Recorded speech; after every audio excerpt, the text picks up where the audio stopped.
Welcome to the Big Boys Table podcast. This is episode 30, where we discuss the merits of storytelling in video games, how to do it well, how to do it right, and how everything in a video game environment or in any sort of visual medium is indeed reflective of your writing. This little foreword is the first of its kind. I am recording this after the recording process of the actual podcast.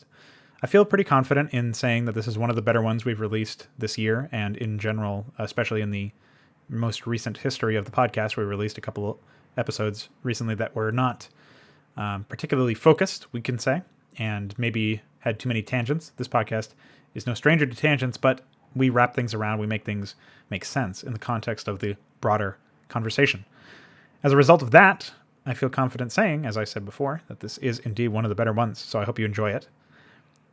One of the things to take away from this is, despite the fact that we did not fully discuss the entire merits of writing within video games, as that would definitely take a much longer window than just the simply 2 hours or so that we dedicated to this particular topic, video game storytelling is something that should be explored, that has merit, that is possible to do well. I know there's a lot of people in my audience that have only had negative experiences or middling experiences at best with video game storytelling. I feel confident in saying that by the end of this podcast, you will at least have your mind opened to the possibility of something better being a potentiality, even if it doesn't ever get revealed or delivered upon in a context that you feel confident in calling good yourself. So hopefully you step away from this podcast armed with a little bit more knowledge on how to design a story or a world or a setting that fits interactive software. And you are able to figure out how best to make your stories write themselves and feel natural in that sense. So just try and keep those thoughts in mind. And without further ado, here is the podcast. Hello, ladies and gentlemen. Welcome back to the Big Boys Table. The table is big. The concept is hard. The title is Everything is Writing. Here's Mesk. Erection! Hell yeah. So, at the end of, or towards the end of the previous podcast, I sort of hinted at what this episode was going to be about, where I discussed the desire to create a podcast that explains that everything is a reflection of your narrative, your design, your sort of creative expression, right? Your story, your writing, your universe, your world building. It's all reflected with pretty much literally everything in the entire game. And this is obviously true for visual storytelling in a movie or descriptive language in a book, something that isn't directly the plot. And so most people can understand that premise where you've got a plot or you've got a premise or whatever, and these are the events that happen in a movie or a book or a game. That's not the only thing that contributes to the story, though, because there's a lot of other things like the characterization, how lines are delivered in voice acting, and many other elements that drive home a certain element of that writing and paint a more complete picture than just analyzing the story beats or the plot elements or whatever, what have you, in a more isolated instance. And so I think this is going to be a lot of, like, once we start to explain this stuff, it'll be a lot of, well, duh moments will come from the audience. So maybe the audience is much smarter than us and they've already figured this shit out. But I do think that I've seen evidence of people just completely disconnecting them. People just say, oh, well, the gameplay isn't really the story. It's something else. And obviously we both disagree very vehemently on that particular aspect. And so this would be a good opportunity for us to delve a little bit deeper, because one of the things that I remember you mentioned in the previous podcast was how you had figured out how to properly design an environment where the setting had justifications in the universe, justifications for all of its technology. You gave the example of something related to weaponry and why a certain faction uses a certain weapon and how to justify that stuff. And just the fact that you are able to know that will increase your aptitude for then how, figuring out when or if it's even necessary at all to communicate that concept to the player. Like, when is this important information from a story perspective, from a gameplay perspective, and when is this just information that is vital to know for the actual act of world building, so that you don't counteract what you're developing and maybe go the wrong way when you're trying to characterize a certain faction, as maybe I mean, I'm sure you could draw upon some counterexamples of people not doing this, which would be like Blizzard and World of Warcraft, where they just completely change a faction's identity between expansions of that particular game. You go from that to between lines in that particular game. Yeah. Hey, I was being generous, okay? It's your job to go in on them. So there's plenty of examples. You can't be generous at Blizzard. There's plenty of examples of it being bad, plenty of examples of it being, or theoreticals anyways, of it being done well. But hopefully some combination thereof that we discuss in this podcast will help to explain the whole premise, the purpose of this entire episode of the Big Boys Table, the Big 3-0. So, yeah, I'll give the floor to you. You can maybe elaborate a little bit on what you said before, or you can give some examples of it being done wrong, or however you feel like going from here. All right. So I was trying to think of, while you were talking, how I would actually do this, because it's such a long-ass subject. But, well, let's take a look at that StarCraft 2 project I was thinking about. Apex J for J. And, okay, so one of the things I really was trying to do with this particular campaign was, since I was trying to make it like a sort of like a low investment to get into as a designer. The previous Apex projects had a lot of custom races and a lot of missions for their first chapter, like 12, which is a lot when you consider that each mission introduces new races and new stuff. You can think of each mission in any given of my campaigns being equivalent to an entire StarCraft 2 campaign, because StarCraft 2 is predominantly consisted of kit bashes. There is actually no original content in it after you get out of Wings of Liberty. But, kit bashes and all accounted for, that's the equivalent of what each new mission had. So with Apex J, I was looking for something that was still sort of similar, but sort of smaller scale and overall. One of the main things I wanted to avoid was having a significant introduction cinematic. There would still be an introduction cinematic, but I was trying to think of things logistics-wise of what's actually realistic for me to do in a short amount of time. So, obviously, doing cinematics in StarCraft 2 through triggers and stuff like that doesn't work because it looks like shit. But at the same time, the cinematics editor is also garbage. And since you, as far as I have ever seen, can't use pre-recorded videos that sync up properly to audio, especially long ones, I wasn't going to be able to, use my kind of software to make my kind of cinematic. Like, for example, I would love to do my cinematics in Unreal 4 and render those and then have those play. And then that would be that. That'd be every single cinematic in the entire game. But I can't do that. So I was trying to think of things simple. So simple means fairly concise. And fairly concise means I don't really have a lot of time to really ground the player in what's going on before I thrust them into the gameplay. My general theme of things with all campaigns and all projects is no tooltips, no help pop-ups, nothing of that nature. Any and all content, including any and all tutorial-related stuff that would be handed to the player, is done exclusively through in-game dialogue. And since there is no in-game cinematics, once you start playing the game, you're playing the game, there's no immediately thrashing away the camera within 10 seconds like Blizzard has this extremely bad habit of doing. That means I can't thrash away your camera to tell you about the fucking lava that's going to immerse your minerals for the 37th fucking time. And then I can't have fucking Horner from a fucking novel, not even from the actual fucking game's writing, come in and tell you about, oh, there's lava in this area. You better watch out, Jimmy. No, we can't have that because we don't have cinematics. So how am I going to ground the player in what's going on, especially since this is not StarCraft? I use some names and graphics that look like they came from StarCraft, but everything's completely different. How do I ground the player in this? So one of the first things is visual storytelling. So one of the biggest things about getting all the graphics and everything all concise and cleaned up and cleaning up the way StarCraft 2 looks is once StarCraft 2 is cleaned up and the graphics are proper and the specularity is fixed, the player's eyes can now actually identify what's going on the screen. I know, that's a really, really weird concept because traditionally in StarCraft 2, nothing has any definitive shape. Nothing really makes much sense. It's all bulbous, ugly shit. When normally, what you're supposed to see is Marines running around with guns and tanks driving around and Valkyries are shooting stuff and stuff like that. But there's a lot of things in StarCraft 2 that just don't make sense at the visual storytelling point. Things like, for example, the buildings bouncing. That doesn't make any sense. Why would a factory bounce? That doesn't make any sense. Now, on one hand, you could say, well, Blizzard struggled with reads a lot in StarCraft 2, so they had to make things bounce to tell you that it was actually building units, even though there's flashing lights and stuff going on. Well, that's trying to apply a fucking shotgun shell to a bullet wound. That's just not good. That's two negatives that compound each other. When things don't make sense from the visual storytelling perspective right off the bat, if you look at a scene and you don't understand what's going on, it becomes so much harder to actually tell you what's going on. Then we get into the realm of medicine, where you just bullshit your way through. Oh yeah, Overmind was actually a nice guy.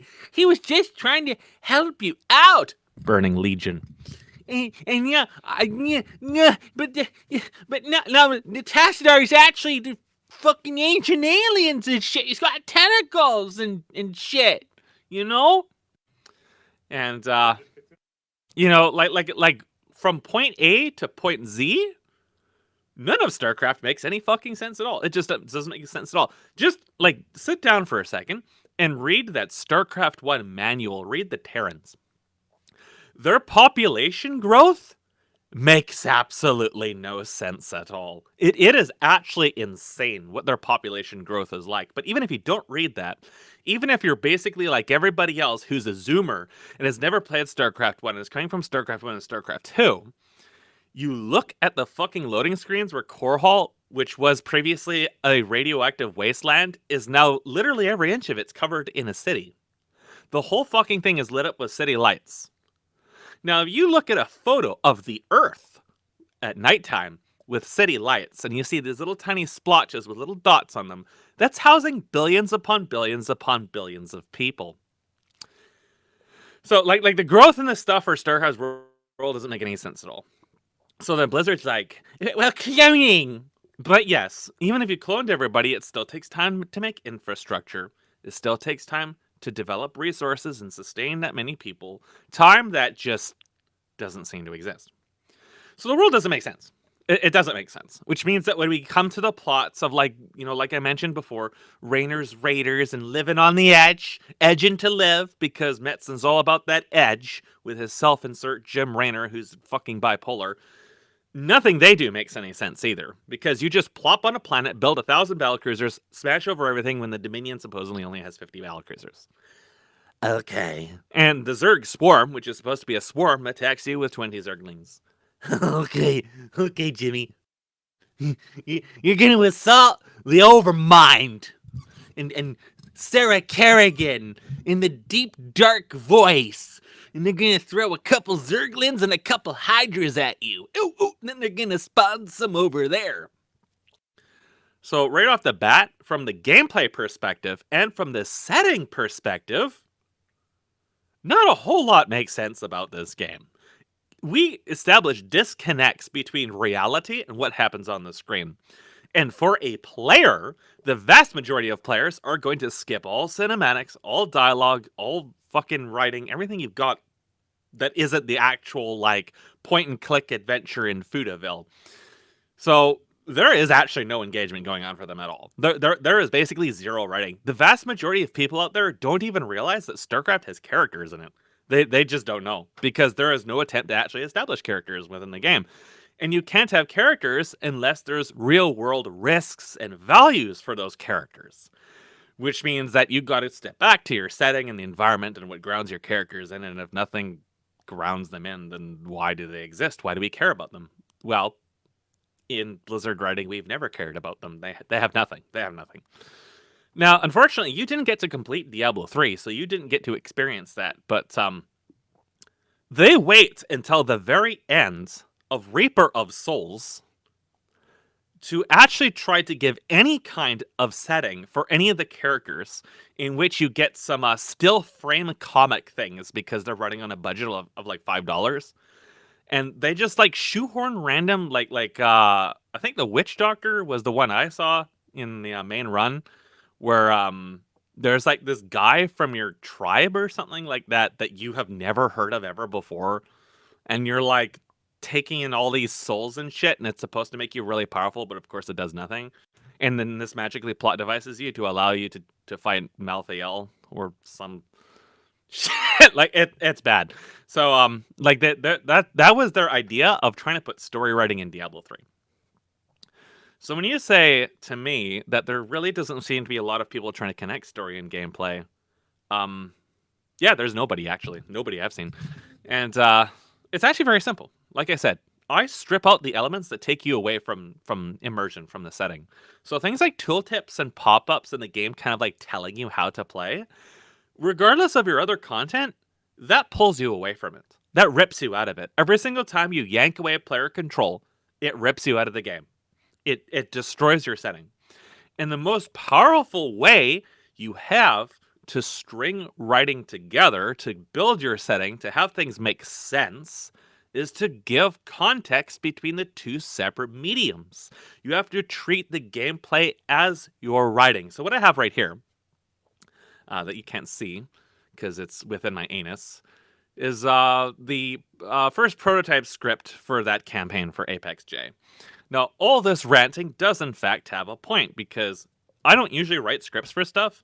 I am very much a fly by the seat of my pants kind of guy, because I just know in my tiny little Canadian brain what is going to work for the player. Because typically what I do to design my setting is I don't look at things by names or bullet points or objectives. I look at things by experience. So my writing is actually very driven by music. So what I tend to do is I establish like a thematic for my world, or at least a thematic for how the player will experience it. So typically for the StarCraft campaigns, because I am usually targeting people that don't have much experience with, my more elaborate writings, I try to find a connectivity to the StarCraft setting to something more traditional. And that tends to lead to me using music like Bear McCreary. So you might be familiar with this guy from Battlestar Galactica's reboot. He's also made music for Dark Void! And shit, that's the man? That's the man himself! And then, yeah. I have heard legends. Yeah, he did some game music. He did SOCOM 4. He did Defiance and some other stuff. So, back when I was really like experimenting a lot with this stuff, this was back when Battlestar Galactica was actually kind of a thing. So everybody was familiar with his music. But SOCOM 4 was basically the same thing except game music. So you could actually like really, really easily use this in basically anything. And this establishes mental coherence because people identify this sound. But it's also different because most people haven't heard the SOCOM 4 game rip. So it's also fresh at the same time. And then this sets your pacing, which the pacing tends to be very good for terrain versus terrain with my tweaked settings. When the pacing and the music and everything lines up, you establish a sense of immersion. You don't need any words, you don't need any characters, you just need the player engaging something that's actually like a difficult opponent and actually has a point to it and build destroy, stuff like that. That establishes your setting. So then, once I have that thematic, then I can start thinking about how do I evolve this thematic. And then I think about how do I surround this thematic and something that grounds you in here with information while not pulling away from it at all. So that's one of the things that tends to take me to more like, I guess what you guys would construe as anime styled stuff.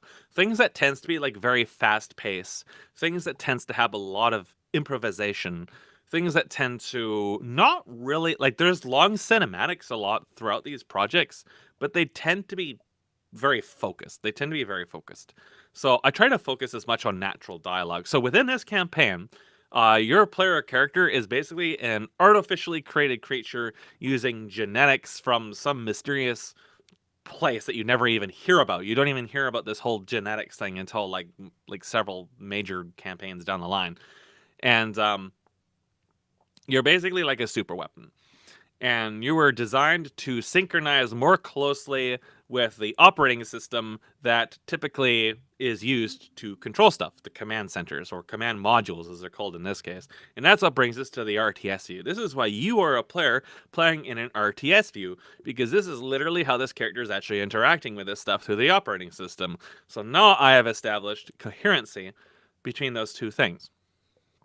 And then we can also justify sometimes the AI being a little stupid. We can't always justify it, especially from a strictly gameplay perspective, but we can justify the differing difficulty levels between the AI. Because, for example, I was going to use tactical AI, where lower level opponents earlier in the campaign wouldn't be quite as precise with some of their micro, like they wouldn't try to kite you with Marines or stuff like that. But as you reach towards the later missions, there would be specific tactical AI for some opponents that would do everything like boxers and mortal Marines, basically, constantly avoiding every attack they possibly can, dancing away and splitting up from melee units and stuff like that. So I was going to use that to really like segregate how the individual talent of the players you fought were. So this is also visual storytelling, because as a player engaging stuff on the screen, how the AI controls its units is super, super powerful.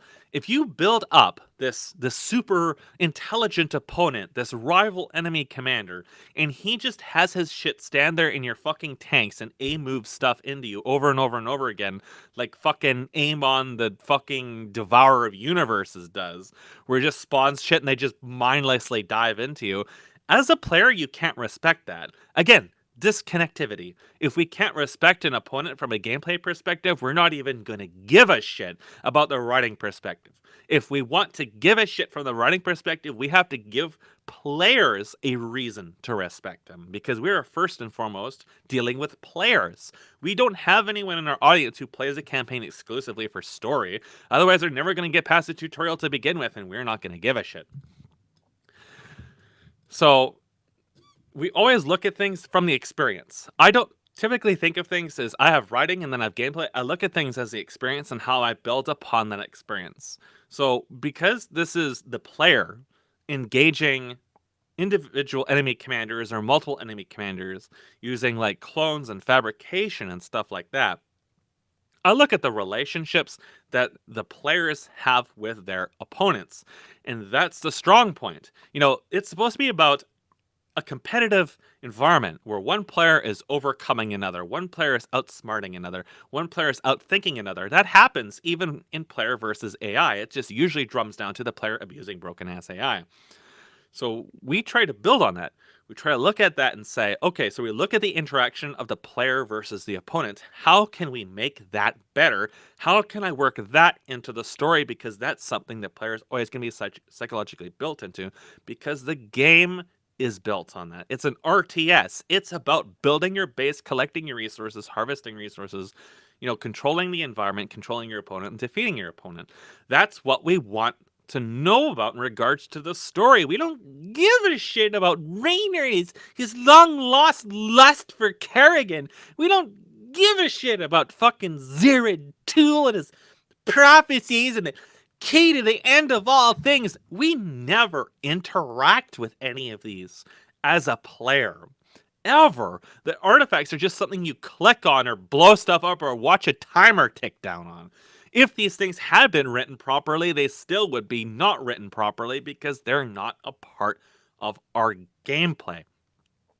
There's no point in bringing in stuff like the heritage of our character or the skills of our character or the implications of our character because of existence. We don't find some way to weave in the story. So again, I mentioned last podcast, the way we start this mission is the enemy got in a sneak attack underneath the planetary shield that destroyed a lot of the servers that managed, internal computations for fabrication. That's where your tech tree is limited. This gets explained to you after the mission, but during the mission, part of your objective is to secure a landing zone, and that's where your ally comes in. You can take that objective, you can choose to go there early, you can ignore it and try to strike the enemy's main command quicker. Both of these are viable ways to complete the missions or whatever. And so I have the intro cinematic here, and then I have mission begin, and then I have objectives, and then I have individual lines for enemies being destroyed. And that's it. That's the only dialogue I have in the entire map, actually. So then we have the end cinematics, and there's some dialogue that says, there are standardized blueprints for fabrication facilities. Everything is modularized. The reason why we're limited is because the servers are down, but we don't have time to build them because the enemy is working on disabling the planetary shield generator completely later, and then they're just going to blow up the planet from orbit because That's something we established in StarCraft 1 within the very first CGI cinematic, is that the Protoss glass planets, but we don't actually encounter that ever in the gameplay at all. Even as the Protoss homeworld is being obliterated, we never seem to wield this power to stop the Zerg in any shape and fashion. We just let them wash over us. And then in StarCraft 2, we walk in, set down, bam, right off the bat, fully functional Colossi, fully functional Stalkers stuck in Iris fucking pylons. Like...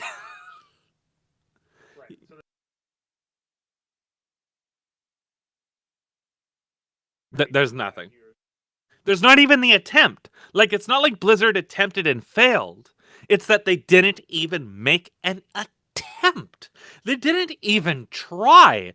And as a player, you get that. As a player, when you sit down with Zeratul in that fucking prophecy mission and Colossi come out of the water and everything around you is destroyed, you ask $1 million question.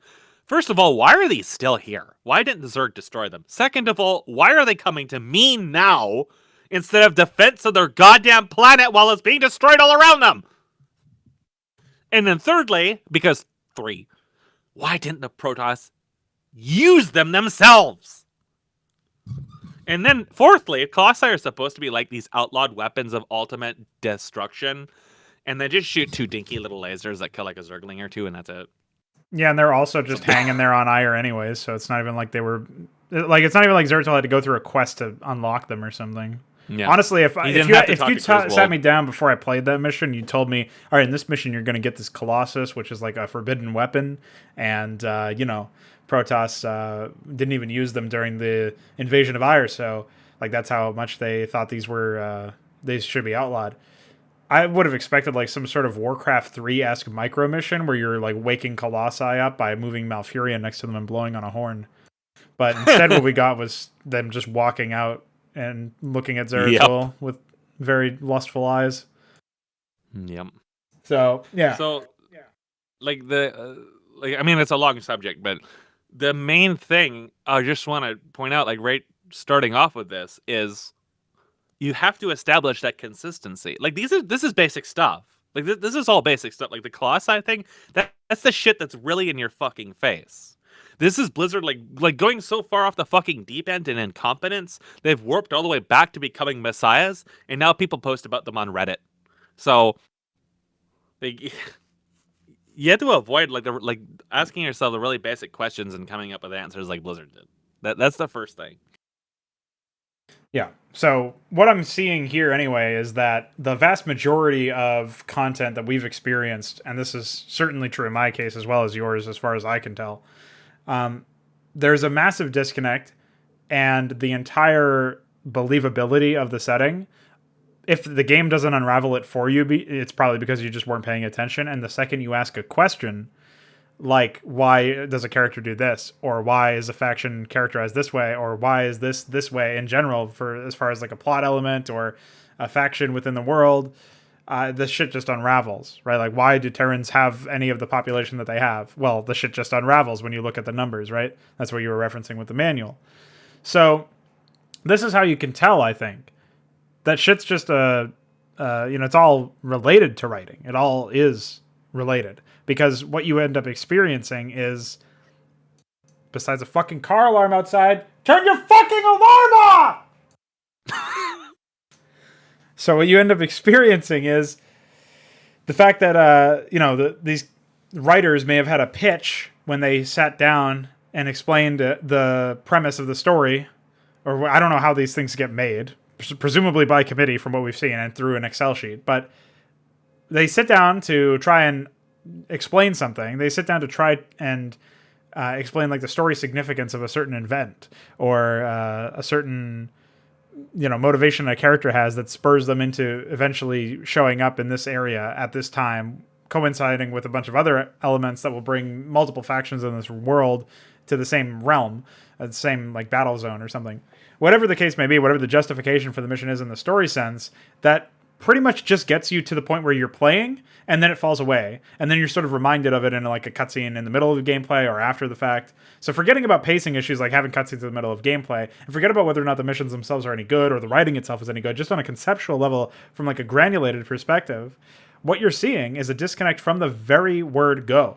As soon as you start to take in this information, be it story or gameplay, what you're seeing is developers have this perspective that they need writing to justify a mission, as opposed to having the mission justify itself and be sort of like you just take these basic elements of, you know, this character is here and this faction is here and this is their strength right now, and then these are the other factions that are in this area, and these are the natural resources in this area, or any other obvious thing that these factions would fight over. Like, instead of making it very basic like some of the more earlier RTS games were, and instead of making it just believable and understandable from that perspective, and taking a completely different angle on it, where instead of trying to reverse engineer a mission to make sense within the world, you just only make missions that make sense within your world, and you design your world so that it makes sense to have RTS missions in the first place, which is what you were talking about. Yeah. Designing your RTS missions around the idea that like even the interface is actually part of the writing,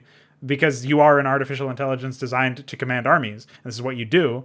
They don't even get to that point in their thought process, because they're just trying to say we need this character to go here.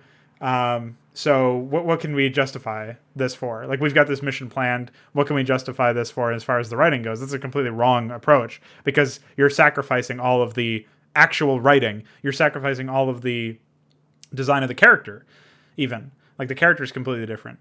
And so, yeah, I mean, I'm sure you got plenty of examples that you could draw upon for that as well. But I guess as far as just since this is a very granular thing, in my opinion, all signs point to the idea that you need a strong starting point, and then it sort of writes itself from that point onward almost. Because you understand your characters, you understand your factions, you understand what the rules of engagement are. Even if the player doesn't understand it, we'll talk about information control as like a next topic later on in this podcast, I think. But you understand what's going on with that. So how can you design, like, what steps would you take to make sure that you are able to produce a proper set of ideas that will then, again, write themselves without any contradictions and without taking the player out, and just set you up for success, basically? So the beginning is absolutely the most hardest part. You know, Apex has gone through a lot of iterations, in large part because of difficulties with StarCraft 2 and things like the fucking 3ds Max exporter not working properly, and things like the editor crashing because you previewed a string. But every step along the way, like every year or 2 years, I end up taking like another swing and rehacking everything from the ground up. And that's been kind of educational in some ways, because it always comes down to basically me changing the beginning and then asking a whole set of questions. Like, okay, so I have a good setting. I have a good foundation. I've recycled pieces of it, like, for example, how the Terrans work constantly over time. But I've changed a lot of stuff. Like, originally we had Protoss and Zerg. Well, now we don't. And there's other things that take their place. And there's, you know, like, as I go through the iterations, I iron things out. But there's always the same set of questions. The first is, what is our beginning? What does the player do at the very start? How do we reach our conclusion?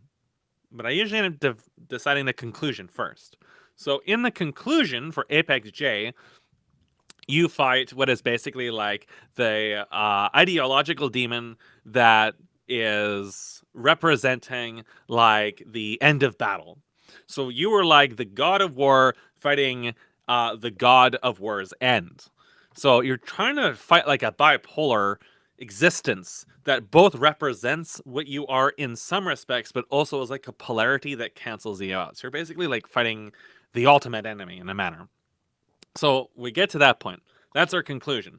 So then deciding where we're going to end first is really important, because then I don't have feature creep that leads to that point, and I don't end up somewhere completely nonsensical. As long as I have a strong idea of where my beginning is and where my end is, I can string things together pretty easily. So I can think of, so how is it you actually reach this guy? Because this guy isn't even a part of this dimension. He doesn't exist within here. We've got to go find him. We've got to figure out how we find him.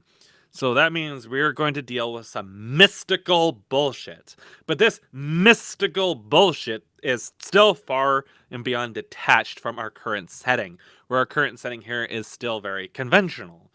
For this world, it's still very conventional. We have a conventional thing going on. So then I can start building the building blocks. I can think of where and when do we make such a transition, and how do we make such a transition feel good.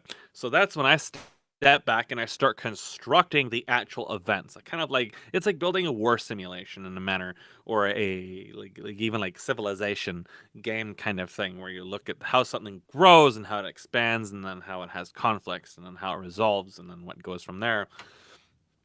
So, for example, the first mission has you protecting the Iron Gardens from this sneak attack. And then the second mission has you moving across the planet, dropping and attacking their main landing force before they manage to disable the underground shield generators, like in the planet's core.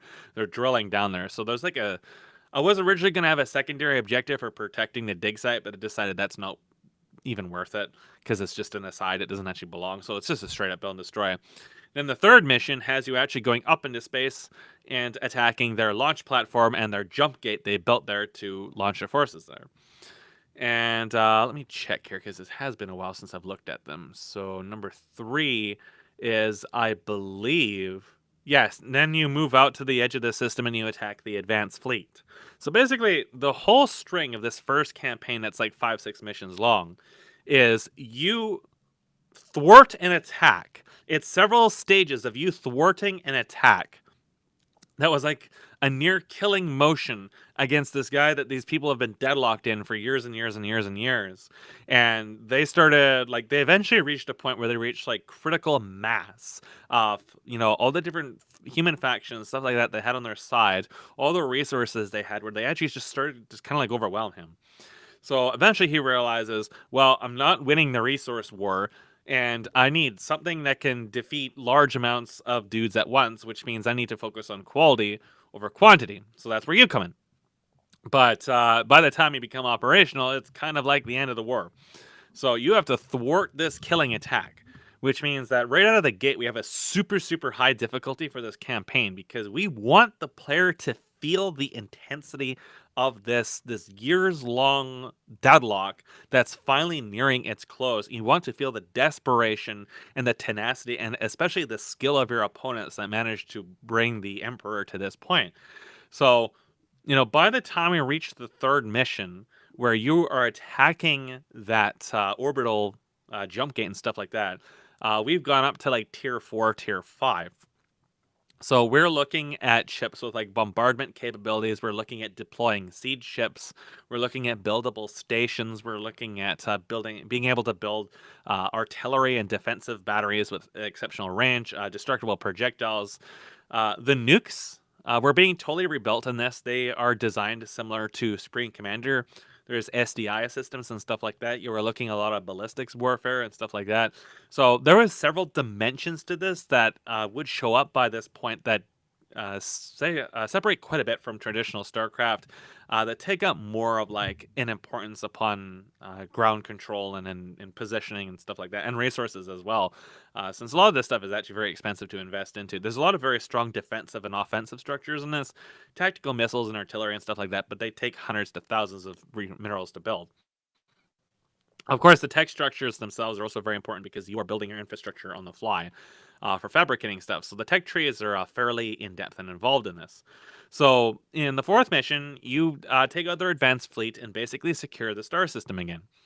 And in the final mission, you have their commander who ends up cornering you and basically challenging you to a duel, a 1-versus-1 fight.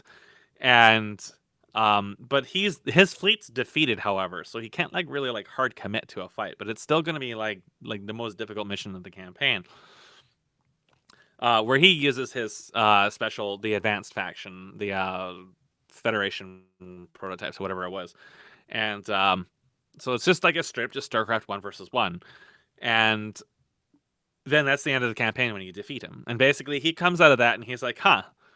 Because they don't know that you are separate from the Iron Emperor. They don't know that you're a different entity at all. So this is when this this guy who's been fighting the Iron Emperor for all these years, he's defeated by you, and he thinks, this opponent was really a lot harder than my last opponent that I've been fighting forever. Could this really be the same person? It probably isn't. So that's where it sets the stage for our next campaign, because the whole thing that we're setting up with this is we're basically saying this guy has worked on his own for the entire time. He's never trusted anyone, never created anything that thinks on its own. He's only ever dealt with machines, drones, and robots and stuff like that.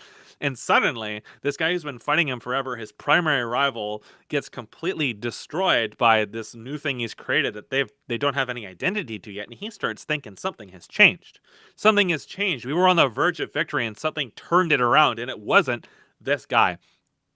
So that's where I set the thread for the next campaign that starts, exploring things from the running perspective. This was sort of an experiment, though. This is something I don't traditionally do a lot, is this specific kind of setting where we focus a lot on your enemy discovering stuff as opposed to you discovering stuff. But I also treat this from a fairly first-person perspective. So the Emperor talks to you, but you do not get many cinematics that are outside of your character's viewpoint. There's a handful for the opponents that talks to his advisor a little bit and stuff like that to set the tone for some missions and some off-screen stuff, but the vast majority of it is just the Emperor basically rambling at you about stuff because your character doesn't really talk. Like, most of your talking is done through the game plan.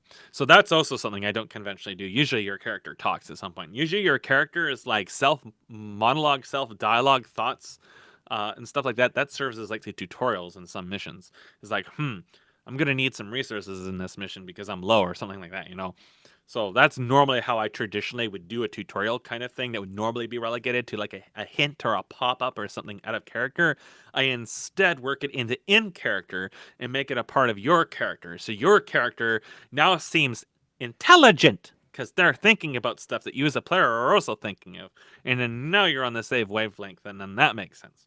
Well, personally, I don't know exactly how you would execute on that, but I feel like I would get sucked out by a character speaking to nobody about that stuff. I guess you are tutorializing in a sense. You have to find a way to work that in.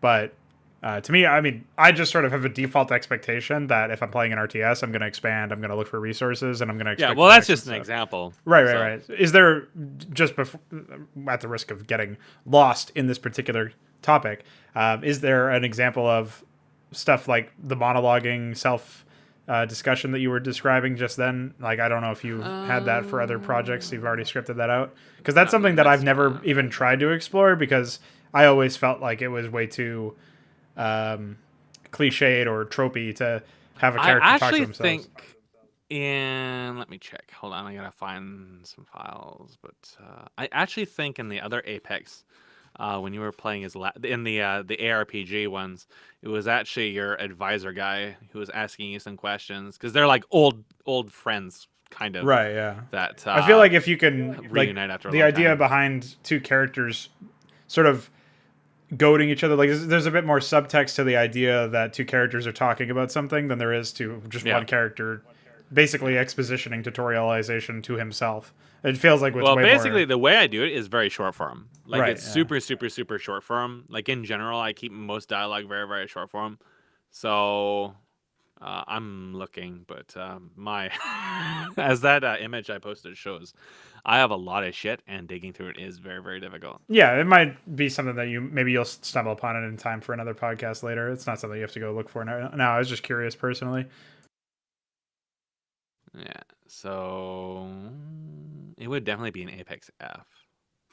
I think in like the vast majority, like the tutorializations, the self-dialogue, and that was like, I used the minerals thing as an example, but right. I'm pretty sure it was something I used in the ARPG, as specifically as like the first mission to introduce certain concepts, and that would be in Apex C, and that would be...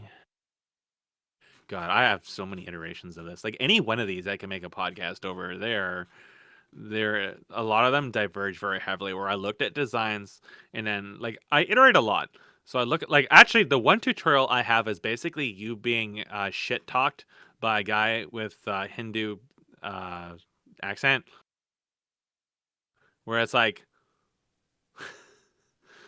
Uh, you need to have 300 APM to play because that's what Supreme Commander people think.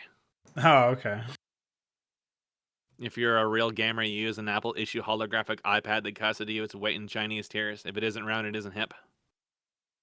At the top right of the screen is some math. Fuck math, am I right? So this is actually a different question, but something I've been curious about for a while is you seem to have a setting that at certain times certainly takes itself seriously in a sense where the characters are meant to be attached to and related to some degree and have their own motivations and all that stuff. Yet I've seen maps that are presumably within the same project that are like Lord of the Locker Room spamming Zerg at you and Ricky building billions of Reapers. So whereforth is the the connection between those two? How do you bridge that and all that stuff?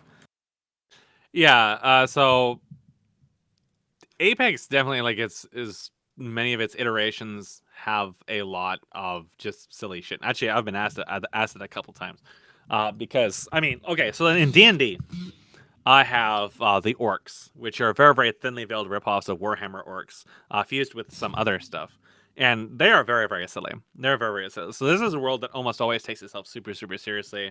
The players one of the players just met like some really like hard hitting revelations and stuff like that in their current encounter, and then they have this orc with them, who is like because the boss used a sleeping attack, and they have this orc that's in their party who's following around this NPC, and he's sleeping on the rail, and they wake him up, and he's like he jumps up and he's like chasing around like an invisible ale bottle, and they also managed to. With an offhanded combat and a persuasion check, they made him shoot at shadows to try to mug ale from them as well. So, Okay. like you have this kind of like silly stuff amidst the fairly serious backdrop. There's a few reasons why. One of them is pacing, but also because well, the older, like let's say Ricky, for example, Ricky and that existed particularly in the earlier Apex concepts with the ideas of summers and sigils and stuff like that. That some of them were off, and like basically anybody could become one with a certain mental acuity, and Ricky was just seen as like this time traveling dimensional monstrosity that was also French, and he would just like show up in like the most bizarre of places doing nothing besides eating bagels. And one of the other characters, Larry, who was also like comedic relief, but also sort of he was definitely half and half. Like all of his dialogue was basically like Pole, but Oh, okay. he was also his actual name was Abel, and he was supposed to inherit the control of the galaxy. He was supposed to inherit like keeping tabs on it and looking after it and everything like that. But he really didn't want any of that. He didn't want that responsibility. So he spent his entire lifetime, including going forwards in time, making a clone of himself and then going forwards in time to try to defeat his brother Cain, who was kind of like safekeeping the key to the beginning of all things that would basically make him God if he had it. Uh, but then he doesn't want it. He doesn't want this responsibility. So along the ways, he just becomes incredibly like cynical and very like modernized. So he rants about Tumblr and green frogs and other sorts of shit all the time. And he's very, very sassy, and nothing he really ever says really like seems very grounded, especially since you're playing Alkazir at this point. So you are actually playing the Earth and Demon arc, which means that pretty much everything around you is very, very serious. Except for a few like dry comments that the prince makes along the way, and the Shogun being a little bit sassy with you. But Larry is just like a complete like 180 from this. He is just all sass, all bullshit all the time. But what he actually does is really, really serious. So you sort of build this unique characterization with someone like Larry. Larry was actually one of people's favorite characters as a result of this. Everybody who ever read the script said they liked Larry because of this. Because of that personality where superficially he just didn't really take shit seriously. Like there was a cinematic where he's talking to a Starborn who masqueraded as a Protoss and controls the Protoss, and like half of his dialogue involves him shooting finger guns and power sledding across the ground, and wearing nothing besides a pair of shorts, and he is just ranting about how he fucked up everything intentionally, and he's been fucking it up for years, and he's been playing everyone, and he's doing all this while basically just, jacking off, just playing around. And then he gets fucked up by an Archon, and then he's like, "Ah, well, it was a fun ride." So he doesn't even like really even care that like clone of him dies, because the other one pops out that he stored to accelerate in the future and come out in the future. He went forward in time, and then he's all like, "Hey, I'm back. What's happening?" So, but there has to be a balance with this kind of stuff. There has to be most certainly a balance with this kind of stuff, and that has been a question I've been asked a few times: is how do you strike that balance? How do you find that balance? Because the world has to take itself very seriously, and I'm not talking in a Blizzard kind of way where like, you have like major conflicts of like logic. Like the characters can be silly, and they can say silly things and do silly things, and have like elaborate strange personalities, but they have to still be grounded in the same laws and rule sets and logic as everything else in the game. And we can use that logic to give them the humor as well. So let's take, for example, Ricky. So Ricky is French, and Ricky is obviously from the CC community. And this is an insert of a community member. And I'm basically translating his personality and his playstyle into the world. And Ricky is just very, very silly. So, how do we make something silly like Ricky and his playstyle, which involves putting things like Reapers and bunkers and just expanding everywhere? How do we make that logical for the game? How do we make this funny with the game while also in context with the player who doesn't have any actual real like context for a lot of this stuff? Even though it's a private project and everybody who plays it has context, I still design it in the pretense that the player doesn't have context on inside jokes. So I have to make it funny in terms of what things go. So we can replicate a lot of things because they already make sense, because Ricky's playstyle already makes sense. It's functional inside StarCraft. He expands everywhere and steals everything. And he plays very sassily and oftentimes very terribly.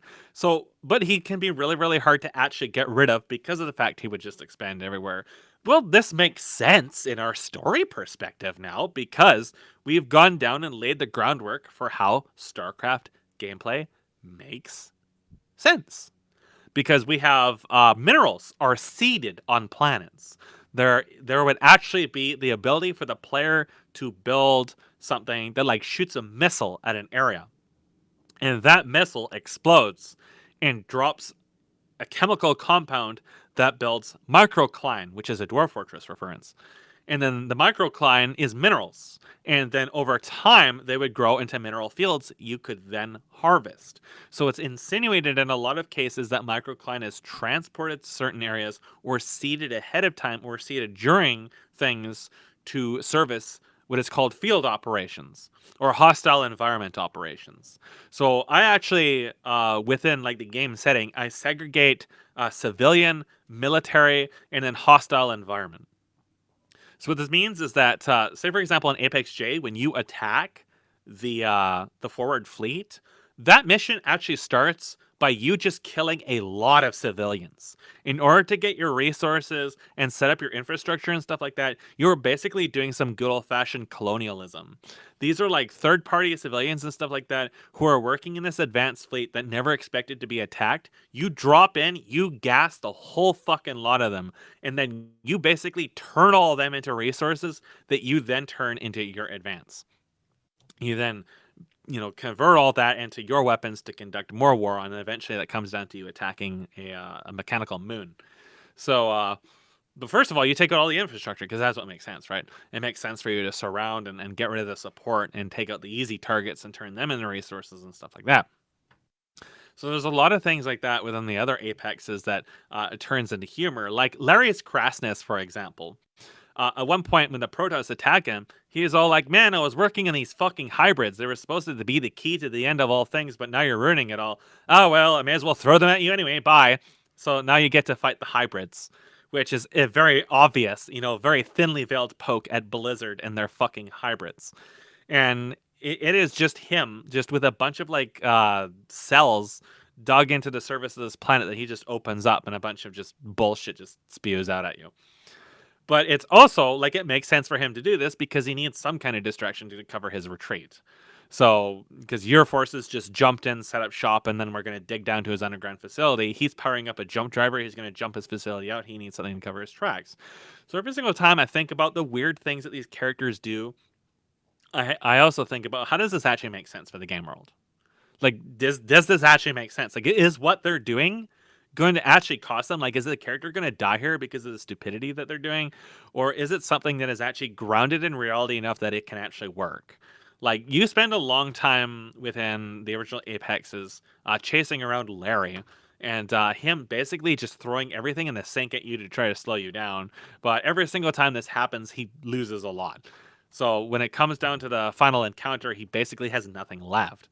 But he's opened the door to the other side and found the key to the beginning of all things and stuffed it up your own asshole and then rung the dinner bell. So basically, your encounter with him, he just has nothing left, and you just kind of like steamroll him.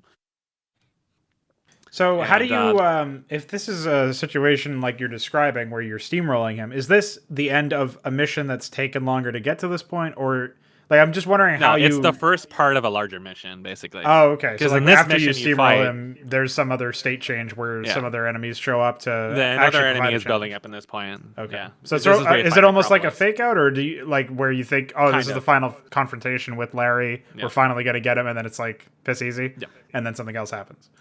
Because there was, you have to stop him from turning the Earth into a jump conduit for Sethis. So there's some holding points engaged here, and he tries to stop you, but he's lost almost everything he has. He has very, very little forces. So eventually you hold those points to destroy him, but Sethis has already kind of trickled in because the gate's there, and he's done this whole, making sure that the key to the beginning of all things activates while being inside Kane as opposed to himself.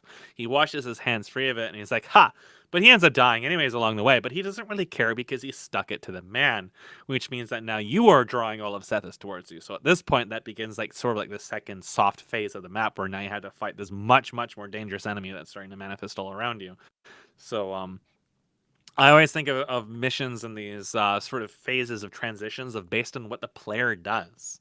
Like if the player chooses not to destroy Larry during the main objectives to hold these points, Larry gets overrun by Sethis and dies to it as well. So right, maybe some dialogue would change as a result, but it's sort of the same outcome either way. Yeah. Either way, it's not like you get a really clunky situation that I've seen in a lot of projects, custom or otherwise, where there's an outcome and there's technically some open-ended nature to how that outcome happens, but like it seems like it. All right, a good example is actually the final vanilla Protoss mission where the Overmind. You can just annihilate him, and then Tassadar, who's been stuck in your mineral line the whole time, says, Gantator has taken extreme damage. We must 9/11 this Overmind now, or all will be lost. Or an even better example is that one Night Elf mission where you're walking through the forest with your trees and doing that fucking low econ gimmick, and how like the orcs and stuff will just ignore you even when they're being attacked and just suicide towers and die because they attack with such little forces. And the whole context is supposed to be like the orcs and humans have held up inside Ashenville or whatever and are being attacked by undead and are fighting for survival, but you're never given any context, and that map is entirely fucking static. So I never have static elements like that in the map. If you're attacking some kind of like large base or whatever, the whole thing is up for grabs. If there's multiple opponents in the map, any of those opponents has the potential to kill the other opponent. Even if they're really weighted against each other, like Sethis is really strong, it's still perfectly possible to destroy all the Sethis points and for Larry to be alive afterwards. Like I do nothing exceptional to make that impossible. So right, and then you just build in some eventuality, some like contingency plans for if that edge case does end up happening, you get some different dialogue to reflect that, so the immersion isn't broken because you have a sequence break essentially. You don't, there's the potential for that always exists in on a conceptual level when you have a situation like open-ended gameplay where you can approach objectives or enemies from a variety of points and have different enemies at the end of the map than before.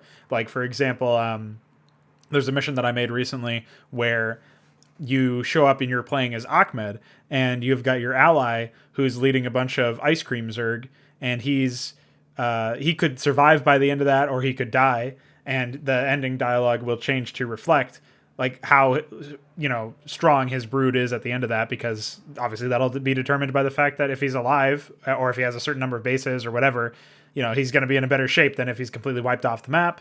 And there's probably a couple of different states you could track for that. Like, is he dominant on the map? Is he average on the map? Is he completely wiped out? And change the dialogue to some degree at least, and more importantly, change the makeup of some of the later stuff. So I don't know if you've experimented with this yourself.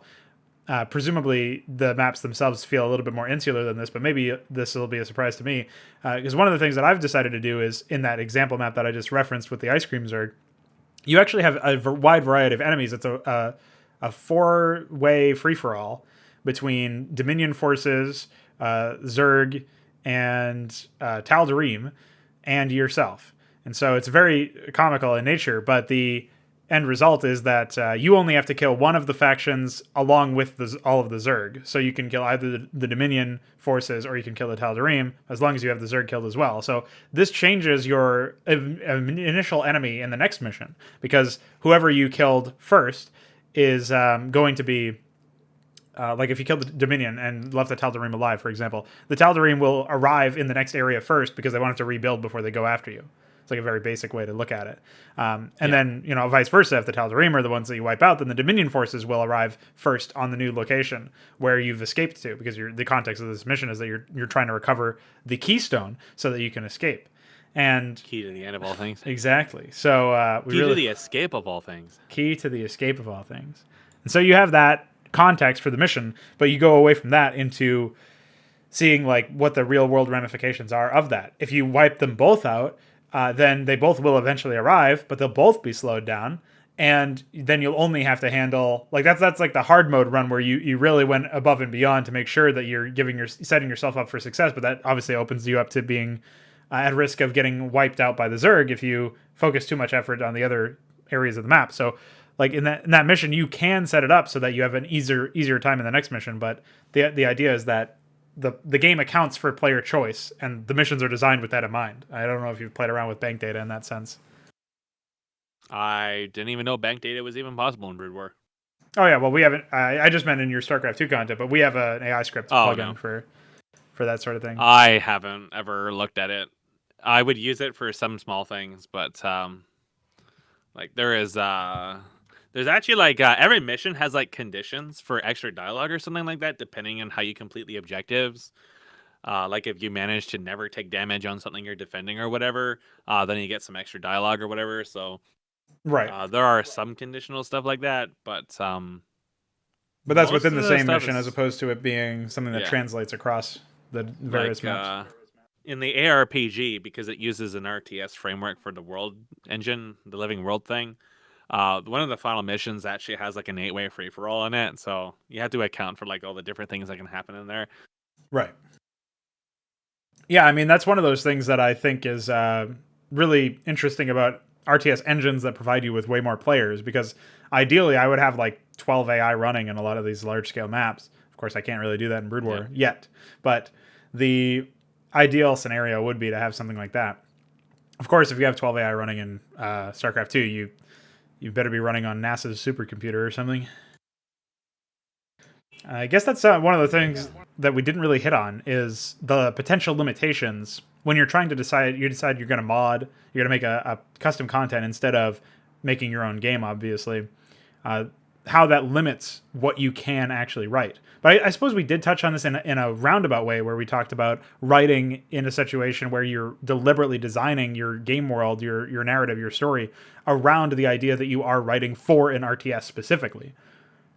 So like, you're adapting your writing to the medium. Well, in that case, you have to adapt it a step further, not only to RTS, but to specifically what is possible for you to do within whatever custom content platform you've decided to, spend time in. And that's something that I think will be helpful for a lot of people who listen to this, because they'll realize that, not all story ideas are created equal, for sure, but especially when you consider having to try to adapt your story idea to a, whatever framework you're working within.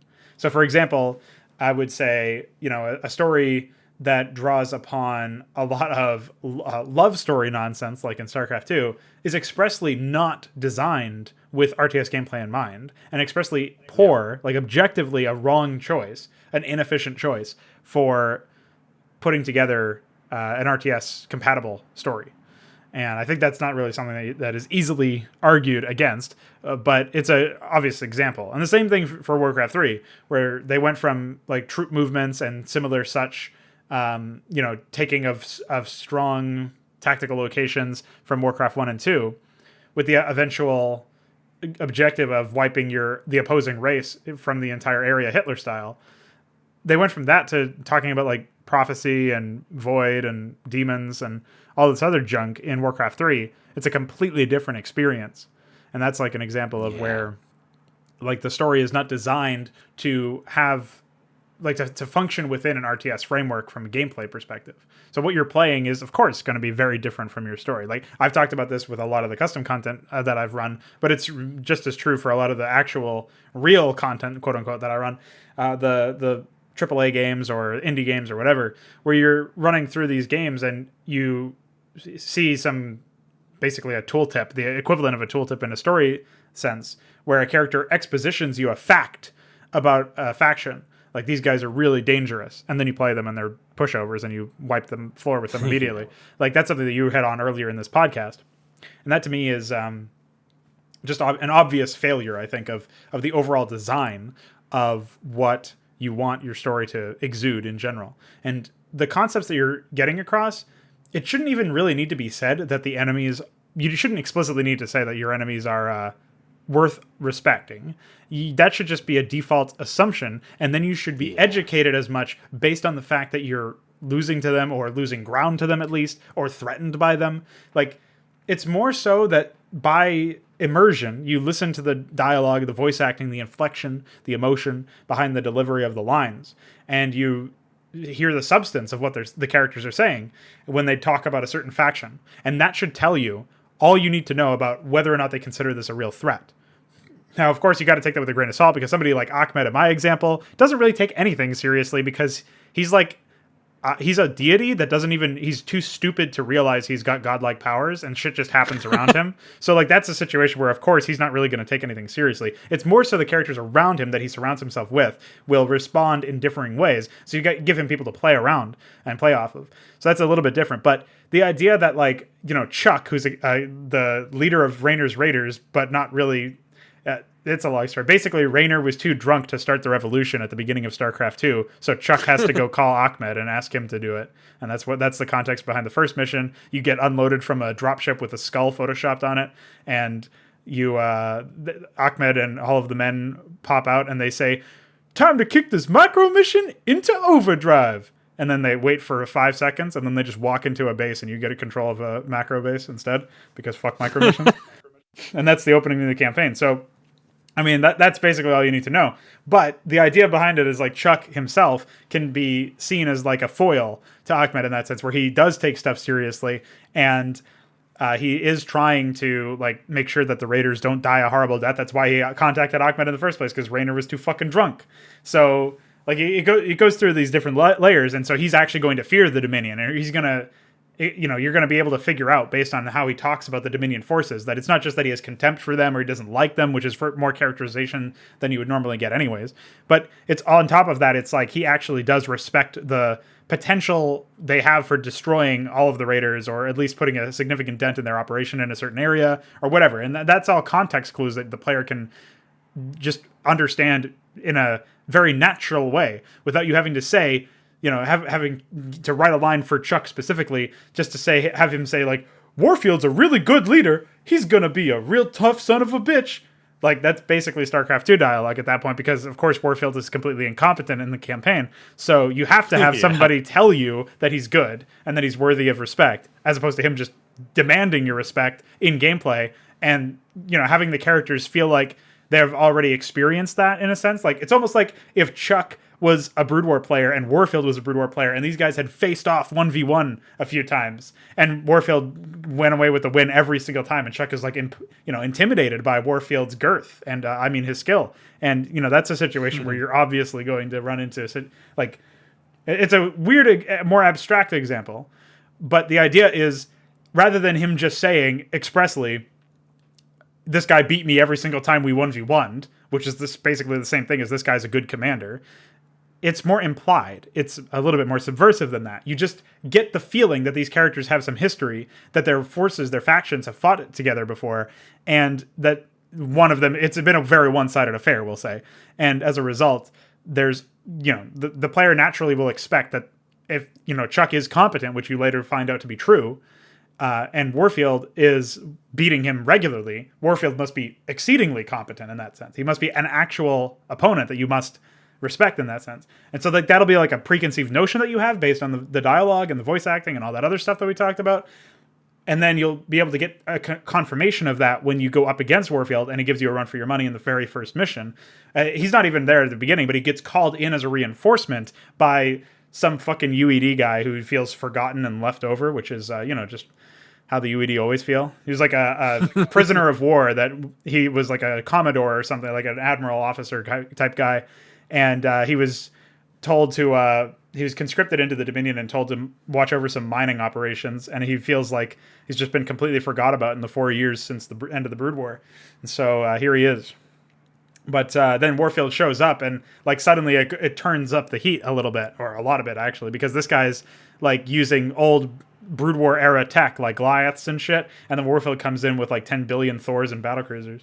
And not that he spawns them in, of course, but he actually does take map control faster. He gets everything up and running. And it's not that your other guy was a pushover. It's just nothing compared to what Warfield brings to the table. He's suddenly an actual compelling antagonist or enemy to face, and he's an imposing presence that you feel. And it completely changes the rules of engagement, because now all of a sudden, when you beat that motherfucker, or when he beats you, you're like, that motherfucker. Like, you have an actual response. You have an investment. Because this guy actually is able to, he's like playing to win instead of AI is just playing to occupy your time and distract you, which is what happens in all of StarCraft 2. So it's kind of a free form takeaway, but I just felt like it was prudent to give an example from my own experience. I felt like it makes sense to try and ground your characters and whether or not they are worthy of respect without needing to expressly state it. And that's one of the ways that you can do that in an RTS specifically, because that's like a good way to write a character in general, even if it's in a movie or something. Like, you don't want to have to exposit what they're good at or whether or not they're competent. You want to just be able to observe whether or not they're competent and maybe why they are or are not competent based on what they do and their actions and their mannerisms and how other people interact or talk about them. All that stuff is like, it's second nature to me, but a lot of people don't really think about that actively when they're watching a good movie. They don't realize that that's why they like that character, or one of the reasons why their character feels complete or feels compelling.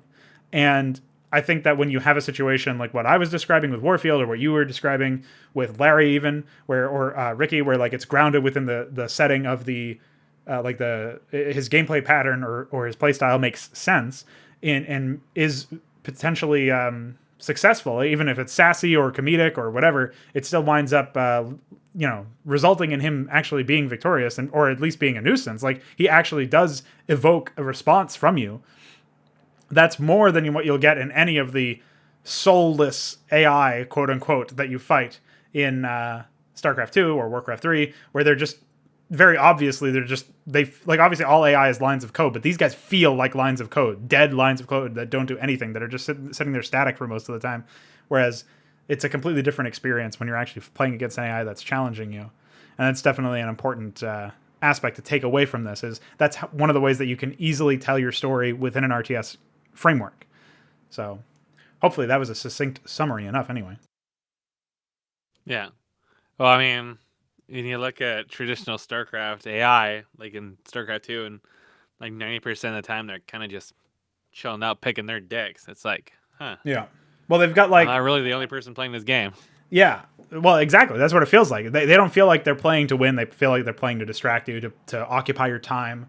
And, like you made the comment when we were doing the Legacy of the Void playthrough that all this shit was just an Excel sheet. Like, you've got to have at least this many minerals and gas worth of units and upgrades in order to proceed. And so it's just gating you from completing the mission from the first frame. It's not because the AI had a deliberate attempt to try and stop you from winning or to try to seize victory themselves.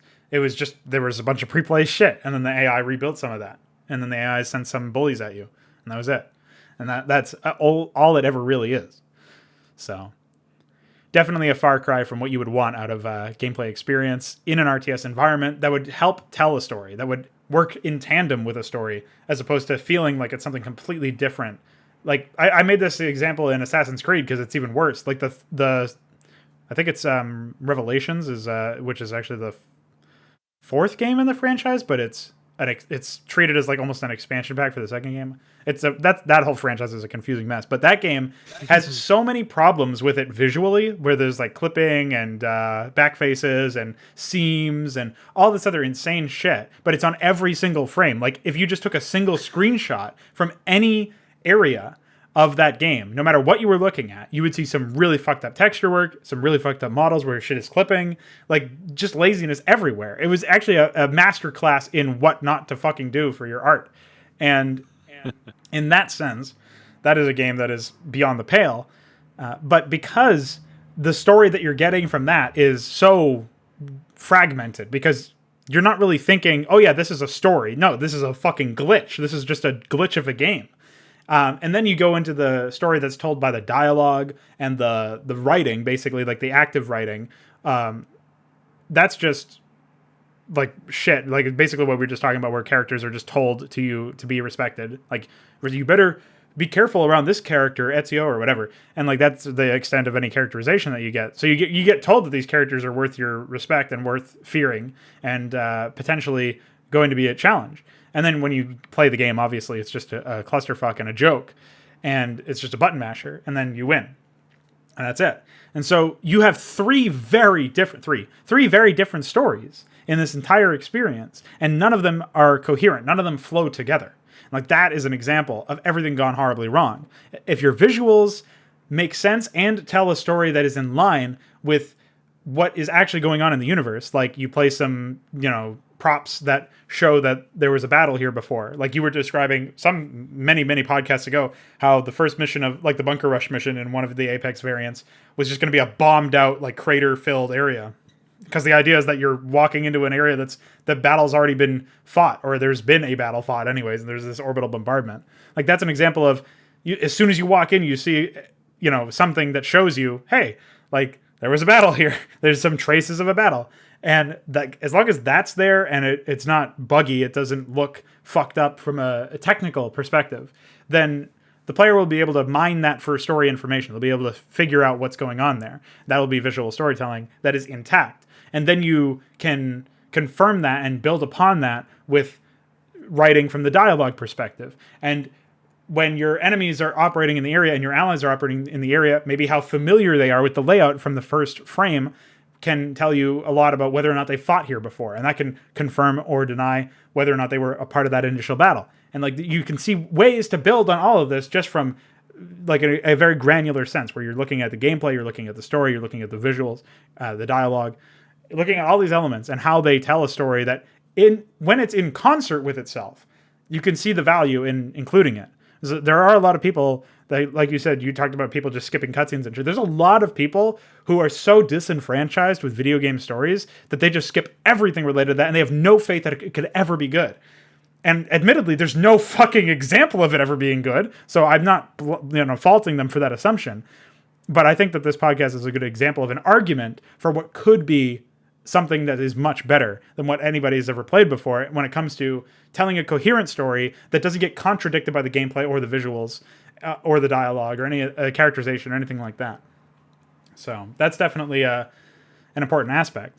So I don't think it's something that people should abandon. It's just that nobody who's made video games, at least in the public industry or whatever, like obviously there's probably some indie titles, like actual indie titles like Dwarf Fortress or whatever, that would prove this wrong, or the exception that proves the rule.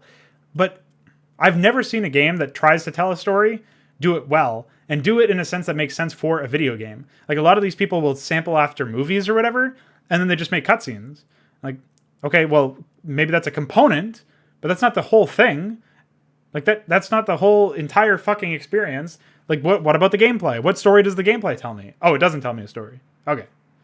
Well, it does. It's just telling me a story that's not conducive to anything else. So that's definitely a problem with the modern space. And I definitely think that it's something that should be explored, but it shouldn't be explored in a half-assed manner. It's something that you really need to dedicate a lot of time, a lot of research, and you need to study up. And there's no examples of it. So you really, by studying, I mostly mean figuring it out yourself and trying to spitball ideas that you think will work, I guess. Okay, hand. Oops, sorry, hate symbol. Ah, shit. All right, so we're back. Oh, no. I was just finishing up the conversation about how you can tailor your storytelling to whatever your medium is. In this case, if it's an RTS or an FPS or an ARPG or whatever. Yeah. I don't know if you had any final thoughts on that, but the next topic that I had in mind for this particular thing was information control. So that is actually relevant because right now I'm considering dropping StarCraft 2 and modding for good, and making a real serious push at trying to learn C++ and blueprints and getting into Unreal. And in the event I do this, I'll be switching the Apex J concept to ARPG again. ARPG being third person like DMC. So if I do this, then I have to change quite a bit. I have to change, for example, what you as the character are doing. I have to change a lot about the world and stuff like that. In terms of like, well, previously, you're playing an RTS and you're rolling things over with Marines and tanks and battlecruisers and whatnot. So now we have to change quite a lot in terms of like what that presentation is. Now I can just adapt it to the ARPG and say you're fighting armies or whatever, but that actually would be probably really difficult to put in the game. Like you were talking about, your limitations and stuff like that and how you got to work around those. Obviously, with something like StarCraft 2, the biggest thing that I'm facing right now that's really making me, really consider how much time I really want to invest into this is performance. So I'm running on a Ryzen 7. I have actually probably one of the most powerful consumer grade computers in all of Canada right now, thanks to HKS.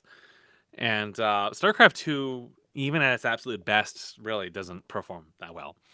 And that's just in tests. And that's with a very, very efficient AI and very, very minimal setup. This is before we get into asking myself, okay, I want to make a big scale map. I want to have 4 versus 4, 5 versus 5, or 6-player FFA or whatever. That will not perform well for me, much less everyone else. I mean, the last system I was using was an i7 920. And that was an incredibly powerful processor. That was literally 10 times as fast as a 3 gigahertz dual core. I tested it in all kinds of shit. But it met its match in 10-bit encoding with high quality settings. That's where I was looking at a day for a 3-hour video or more. So that's where it was slow. But as a processor, it was incredibly powerful. And StarCraft 2 is just that much of a piece of shit. So instead of admitting they don't know how to program, Blizzard blamed i7. In a massive display of incompetence, they went ahead and blamed the most prominent consumer-grade processor in existence for their poor performance. Probably because they're doing non-standard shit. But then we roll up with a fucking Ryzen 7, a fucking supercomputer. And it performs really not that much better. So that's bad. So that's one thing, obviously. So if I look at that, immediately, without even considering all the other shortcomings of StarCraft 2, like the issues with M3 importing and the fucking ass animations and stuff like that, if I look exclusively at a performance thing, it says you can't make large-scale projects. You cannot make a real RTS in this. So I have 2 major test maps that I use for performance testing the AI. One is a Terran FFA with just AI. And the other is the infamous Zerg map, 0x05, which I reference constantly in videos and other productions. Because on the i7, that would actually bring me down to about 14 FPS. And that's after manually painting all of the pathing from maximum efficiency to make as low poly as possible pathing mesh. That's after having the map size. That's after reducing the Zerg player count from 5 to 1. And then that's after getting a 40 FPS floor back from removing the looping stock behavior from the melee AI. It still performs that badly, particularly in combat. So that 14 FPS was considered good.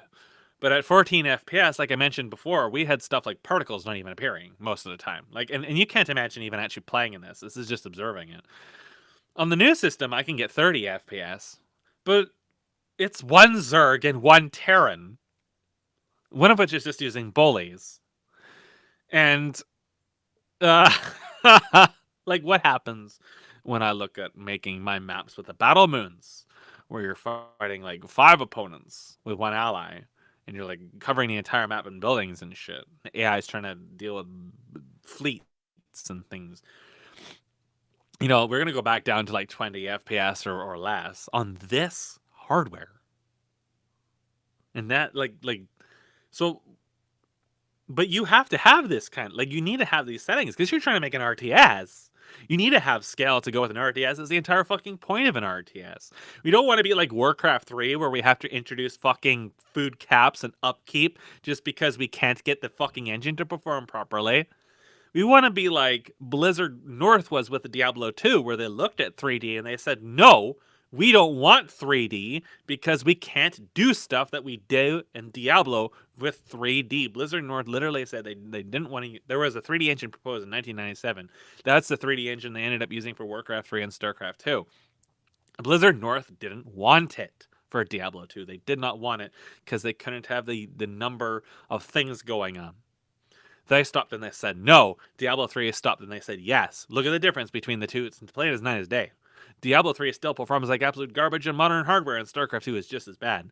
Which means that you got to scale back, which means you're no longer playing an RTS, which brings into question everything, because if you don't have the scale and the setting and everything to ground everything, when you start having to make concessions at the core level just to how you're even playing the game, it all kind of breaks down. So, I ask myself a lot of questions over the years because I have, done modding and mapping and fucking around with StarCraft 2 all the way since the first week of beta. I have worked with, StarCrafts and Dwarven Combat and all this shit at basically the pinnacle of what StarCraft 2 has had developed. And at the edge, the bleeding edge of technology and understanding of what this engine is actually capable of. And I can tell you it's just not really capable of that much. I know that most of StarCraft 2 is unexplored, but those are in domains that require tool development we don't have, and not in the RTS. Because I think that StarCraft 2, even as an RTS, it already can't accomplish anything because of the limits of the engine. And that's one of the reasons why the people who made the campaigns, quote unquote, for StarCraft 2, the Wangs of Liberty, Heat of the Swarm, and Void of Todd, they just don't have RTS gameplay because they probably realized if they tried to have RTS gameplay, even a render farm wouldn't actually be able to run it because it's just so bad. So rather than, have a functional engine, they just decided not to make an RTS campaign. And so they didn't. And it still performs like shit. And of course, when you have user-made solutions, as Antioch 3 wonderfully showed us, the results are still disastrous. So that has me, making a lot of questions about how much do I want to sacrifice? Now, I've sacrificed a lot in mods throughout the years. You don't make a mod without making sacrifices and concessions. Typically, when you're looking at a project walking in, expect to cut at least half of it, because you're going to encounter problems. Even if something is technically capable of something, doesn't necessarily mean it's actually logically capable of it. For example, Galaxy in StarCraft 2 is significantly slower than Java, and pretty much nobody would ever use something like Java or Lua in an actual game unless they don't give a shit about performance. Lo and behold, you have Lua and Java everywhere, and they all perform like shit. But Galaxy is even slower and less functional. Things like AI time actually desync over time. So if you're ever relying on AI time within Galaxy, you're actually drifting out of sync, which is good. Fantastic. And like there's so many like things like that, like at the core level. So if I want to adapt it to something else, like an ARPG, I actually have to kind of like start from scratch. I like rewrite everything. I just completely rewrite everything. I'll probably just rewrite the world again, because I built Apex J for the intent of having an RTS campaign. It was, ground up around that. It was built up around that. It was built around the entire philosophy. And while the technology and the characters and the resolutions and everything can stand on their own as a written project, where you just read a script, if I adapt it to a more personal level, like in a player playing an individual character, I have to change everything related surrounding it because I can't bring that scale into that third person action environment, not in a way that will work. Like you fighting battlecruisers and stuff in orbit, that's not going to happen. You can't do that kind of scale, so it's not going to happen. So I'll think of something else, right? So when I make that transition, I don't try to preserve things related to the gameplay. I try to preserve those themes I talked about. I try to preserve those driving themes. So throughout all of Apex's iteration, everything from the main character to the supporting characters to the setting to the races to the names to the time to the everything has changed except for those themes. Except for what I want people to experience. That has remained very, very, very much the same. All the way down to Dungeons and Dragons. Because I adapted the Apex world to Dungeons and Dragons. That's the campaign I'm running. I adapted it to there, and I preserved that theme, which originated way back as a third-person game, was adapted back into a first-person RTS, and then was dragged back into third person, and then adapted back into an RTS, and now has been adapted into something that's turn-based and very, very limited. Fifth edition is very, very, very limited, and I mean, pen and paper in general is very, very limited in terms of what you can do with the mechanics. You have to design your own mechanics, you have to extrapolate everything, you have to translate everything.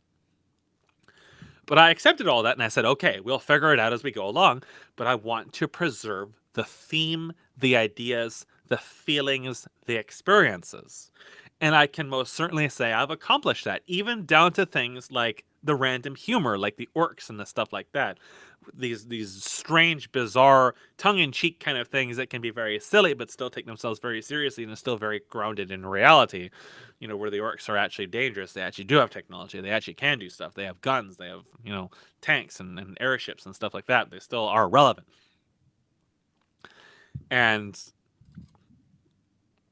But the themes remain. So I still have that core experience, that core Apex experience, that sort of hot-blooded anime style energetic experience. And then I warped that for the Albion project, which was a side campaign, and I made it very slower paced, very claustrophobic, very isolated, very emotive in a way, very dark, very cold. I changed the position of where you were in the world. It was different characters, and I changed the way in which you talked about distributing information to players. Right. So I changed the way in which I distributed information. So within the main campaign, the players have had access to NPCs that make sense to be there and everything like that, but they tend to have information. And the information is not really very conclusive a lot of the times, but they tend to have something that players can bounce off of and come to conclusions, so they kind of have like some idea of what's going on. Within the Albion project, they do get an NPC ally, but he knows basically nothing. He knows nothing. He's also very squishy. He ends up dying in the first fight. But he knew some stuff that was sort of like relevant to one of the characters' backgrounds. He was grounded in the same kind of world that character came from. And he wasn't useless. He wasn't a burden. He had like healing potions and medicine skills and stuff like that. So he was someone that they were invested in keeping safe. But they literally knew nothing. They woke up in the middle of buttfuck nowhere. It's surrounded by water that if you touch it, smoke demons come out of it. There's one other character they talk to. She's basically insane. And when they come back to her, she summons a bunch of beholders and shit to eat them. But like they don't know anything about this whole place other than that they talk to this girl. She says, "Go down into the sea, find this phantom, bring it back, or kill it or whatever. It's gonna possess them, and she wants them to bring it back so she can suck it up." But they don't know that particular part yet. But when they come back up, they've actually fought the Phantom. A bunch of other resolutions happened. They went through hell to get out of this area. Hell they had no forewarning for, that they could only figure out by analyzing it with their own hands. The way I handed information in this game was you have to look it out and seek it. But I didn't have the information instructed in such a manner where if you don't ask for something and it immediately evolves in a wipe. I played a game like that. It was dumb as absolute fuck. It was dumb. where if you don't ask for something, it just basically it results in a TPK eventually. And you can't, like, there's a lot of stuff you just can't know to ask about. Well, Because it was especially a if you have game. no prior experience to the world. I don't know how many of your Yeah. players have already had pre-existing knowledge of what your writing is like, but They had I imagine for pre-existing knowledge of the world, but not of this place. This right. was a Okay. very independent place. But this other game that I played that someone ran, it was for like a tournament kind of setting where it was intended to kill people, but he was running it for randoms. And then he made adjustments to it and made it even more difficult. So there was like fights that if you triggered fights in there that were very easy to trigger, it was just death. Like even if you killed the enemies, it was just death because they sucked up all the oxygen, you died. And then he used non-standard breathing rules for it as well, because there is ways to survive suffocation for a while and potentially survive. It's very unlikely, but it has happened. But he just like ninja changed it, so you just die in this case. So there was a lot of like non-standard changes and stuff like that, but also like the environment in which this was run was different because it was like random people on the internet as opposed to people who are watching other people play this and think, oh, they died because of this, so there must be like some kind of solution, some kind of like hidden element. They're armed with more information to make more like pros and changes. But that was a very toxic experience to play because it's like you don't really know you're making bad decisions until it comes up that you just died, right? So, um, this was despite like us making like some really good fights and defeating one of the most powerful enemies in the dungeon and avoiding a difficult fight entirely through diplomacy. It still resulted in stupidity. And he was also doing it non-standard, and we actually should have died way before because of the oxygen, but he decided not to kill us with oxygen until we had already fought the boss. It was like a double slap in the face. Um, but so in my game, I wanted to have kind of that level of lethality where, you know, a lot of fights are very, very dangerous and you got to make the right decisions. But I didn't want it to be like, you don't have this information, so you make a decision based on not having this information, and then it fucks you in the ass so hard that your whole group just wipes. So the information thing actually did come up again later within Albion towards the end of the final adventure. There was one of the major bosses that they were going to fight, Samicia. And Samicia, her first phase, has a bunch of these rails with these huge ship-based cannons on them. And they move around and they shoot physical projectiles you actually have to avoid. So it's kind of like a telegraphic part of the fight. Um, so when they walked into the fight, several of the players thought that they could reposition the cannons to shoot at a moon that was above. But even though these are ship-based cannons, the moon was absolutely enormous. The main reason why they were ship-based cannons is because they were large and very heavily armored. So one player tried to mount one of them and move it, and then HKS had someone teleport him into the other gun, and then he tried to point it at the moon. But this didn't really work out. The one guy did manage to reposition the other gun, and it shot a laser in the wrong direction, ended up damaging some other stuff. But they discovered the main gun couldn't actually target the moon. And these were AI-controlled guns, so it really didn't make sense that the guns were going to shoot at their own things that really stood a good chance of damaging it. So he ends up wasting like 3 rounds trying to turn this gun around before he ends up shooting a different part of the infrastructure and ends up destroying the platform. But he couldn't shoot at the moon. And then after the session, he was like, well, I didn't know like I couldn't shoot at the moon or stuff like that. And I was like, well, there actually was ways to gather this information. There was actually 2 NPCs prior to this that if you had explored their conversations, they knew enough about the infrastructure and the way the systems work to tell you about how this goes, but you didn't pursue that information. The thing is that they actually still get through this fight very favorably. They end up skipping basically 2 phases and defeating the boss very easily in the grand scheme of things.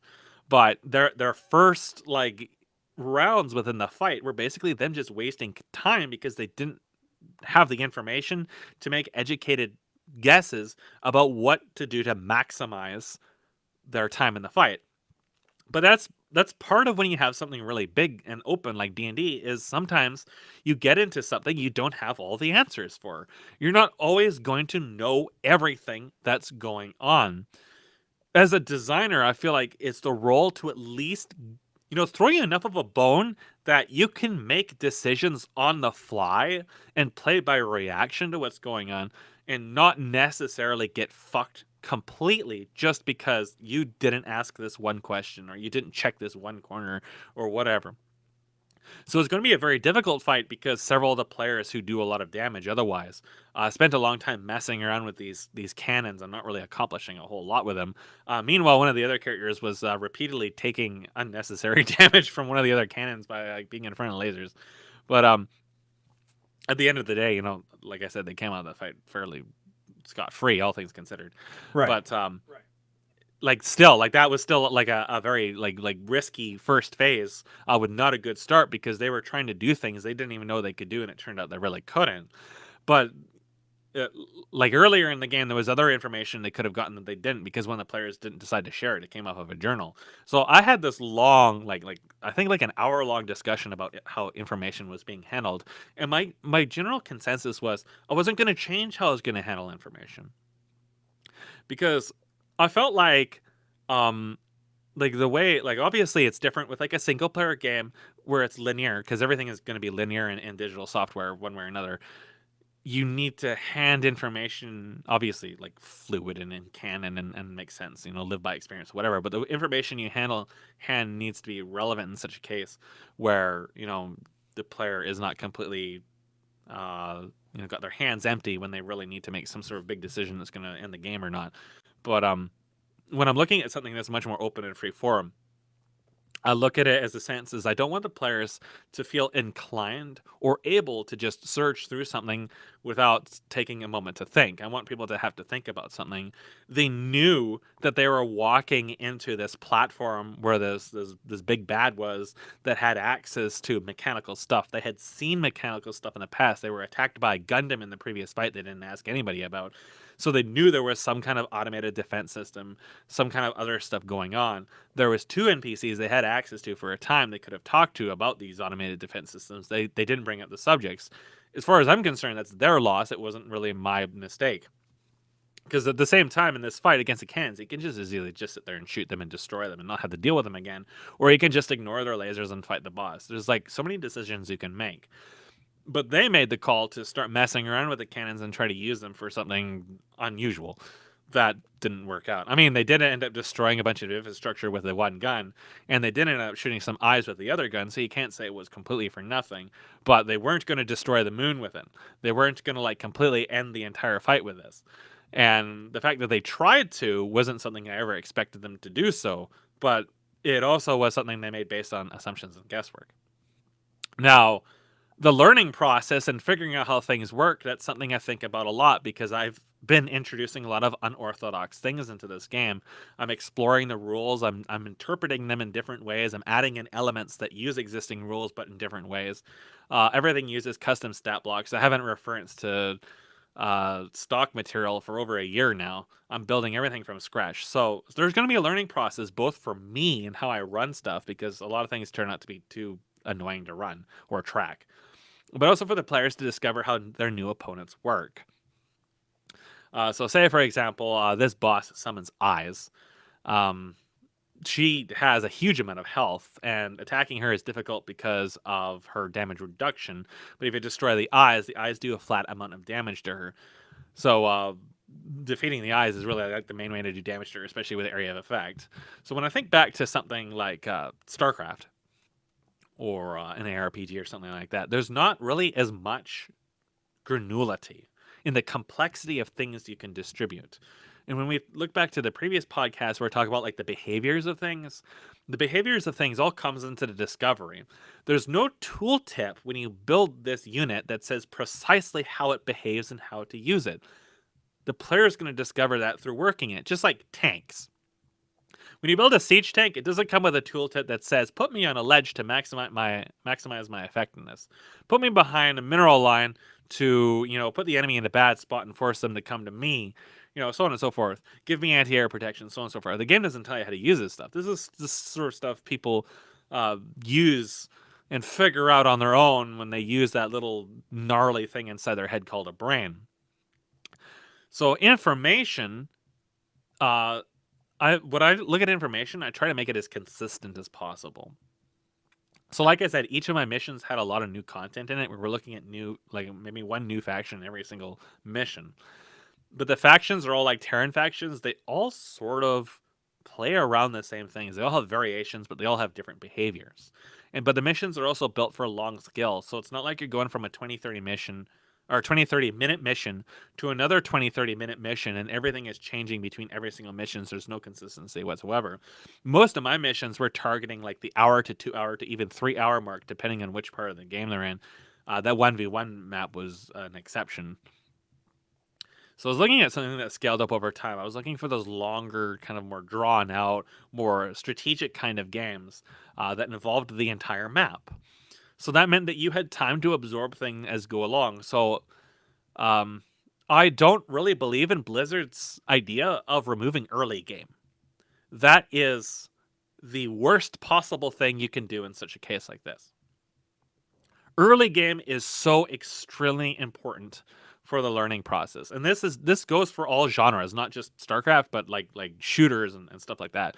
You know, when you start off in Counter-Strike and it's just your pistols and maybe a grenade or two, if you decide to buy another pistol, or if you decide to save for an SMG in the next round, or if you decide to save for a rifle or a sniper or whatever, that early game, that first round with the pistols, is super important, because if you save and then you're successful and get a bunch of money for your next round, you can really set yourself up with whatever you're comfortable with. But if you buy something and you're not successful, then you lose on the early cash and things like that. So like early game is a lot about feeling things out and investing or not investing, choosing your positioning, and pacing. Pacing is very, very important for information. There is a right time to have information available, or forcibly give information if you absolutely need to. And then there's a wrong time. You have to think of people and players as bandwidth and what they can absorb things, but you also have to think about their consent to absorb information. You have to think about players as a dynamic kind of blob, a sponge. But that sponge doesn't always absorb information. There's going to be periods where people just aren't going to be like I use consent, because sometimes when you give people information, they're not going to absorb it. They're not like going to subconsciously want to absorb it. Particularly if they're doing something. Particularly if they're doing something irrelevant. So again, like you notice how this all plays together. This all is something that's all super synergistic. The reason why I try to make things in game as like believable as possible in the context of everything else is so that every now and then when I do give you some kind of information through like dialogue or something like that, it remains relevant. It remains cohesive. It remains consistent. That means it will stick more. That means that the pacing is very consistent. So you were talking before about your characters and how you were trying to keep them relevant to the story, and how you were trying to build them up within the story and the setting and the gameplay, keeping them relevant, like Warfield being a threatening opponent, and Chuck's relationship with Warfield and how he's being defeated by him. And then you come to Warfield, and now you have some grounded context that's been grounded in the rest of the game. So with this world, with Apex J specifically, I have for a longest time just the three characters. There's your character, there's the Iron Emperor, that's basically like your advisor and your ally, and then there's the Star-Blooded Saint. And the Saint has his own group of characters that kind of surround him, but they mostly are just like faces on the side. You can think of him sitting in the front with a shining beacon, that he's this beacon that lights the way for the rest of like humanity, these people. And you're the big bad that's causing war and destruction and everything, or at least the Emperor is, and you're kind of just doing it for whatever reason. So when we start off the campaign, it's the context is very simple. You're just created by him and you do stuff. But we explore things through the dialogue. Like I said, the final mission for this first set of missions is this guy confronts you because he wants to see what's going on. He wants to know why he's losing. And you defeat him, and he learns things from you in the process. So he retreats, and he comes to a bunch of discoveries because he's been fighting the Emperor for a long time. And this is when we actually start to explore the characters. This is the early game, as I view it, as the story. The early game is very simple, concise, and grounds things. It grounds the setting. It grounds the relationships. The relationship between the Emperor and the Saint is that they have become so embroiled in this conflict for decades. They've been fighting and vying each other for so long. It's like a pair of rivals almost becomes friends in such a manner. They still despise each other. They still want to defeat each other. But it's gotten to the point where they start to believe that they're the only people that even understand each other. This thing has become their life. It's become their existence. This conflict has defined them for so long. But the Iron Emperor is still very detached from a lot of it. He still kind of sees himself as he has a longer goal in mind than just this battle. It's just he's been embroiled in it for so long. But the Star-Blooded Saint has come to see this guy as like his destiny, as he views it, is to defeat this opponent, but also to understand his opponent. Because he has to understand his opponent to defeat it, and suddenly everything changes when he thinks he's got it settled. And then we go into the second set of missions, the second campaign, the next set of 5-6 missions, where now the revelation has come out that the Iron Emperor actually created another thing to fight for him. And it's working very well. It's working very well. Which we don't really have a lot of exchanges between these two characters in this campaign because they don't really talk to each other. But your character, because her genetics also has some of the Emperor's memories in it. One of the reasons why you're able to work with this stuff is because he's injected memories of how to interface with stuff, how to control stuff at a low level, so you can just walk in and interact and play the RTS. But it also comes with like words and lessons and stuff, and bits and pieces kind of trickle through that he didn't necessarily intend to go through there. But some things he did intend to go through there. He asks a bunch of questions like, why do you fight even though you don't say anything? You know, do you even care about what it is I'm fighting for? So on and so forth. And we kind of explore this as we go along, and we start asking more and more questions as we fight back and take back systems and deal with the enemy's counterattack. Eventually, the Iron Gardens are destroyed. You base on a ship, and then you move elsewhere and start taking other stuff instead. And it gets kind of messy. And then that's when the questions start coming up, like, what is the point to it all? Why do we keep fighting? Are we actually making grounds? What's the goal with all this? And the Emperor doesn't necessarily feel inclined to share a lot of this information, but it starts to come up. And why it comes up is because it comes up within context of our missions. And then the Saint's responses start to become unorthodox as well, because now he's been pushed out of balance, where he starts asking like, what's going on? Why am I losing this fight again? We do not want to be stuck here for another 50 years fighting. There has to be some way out. I've got to start making more risks.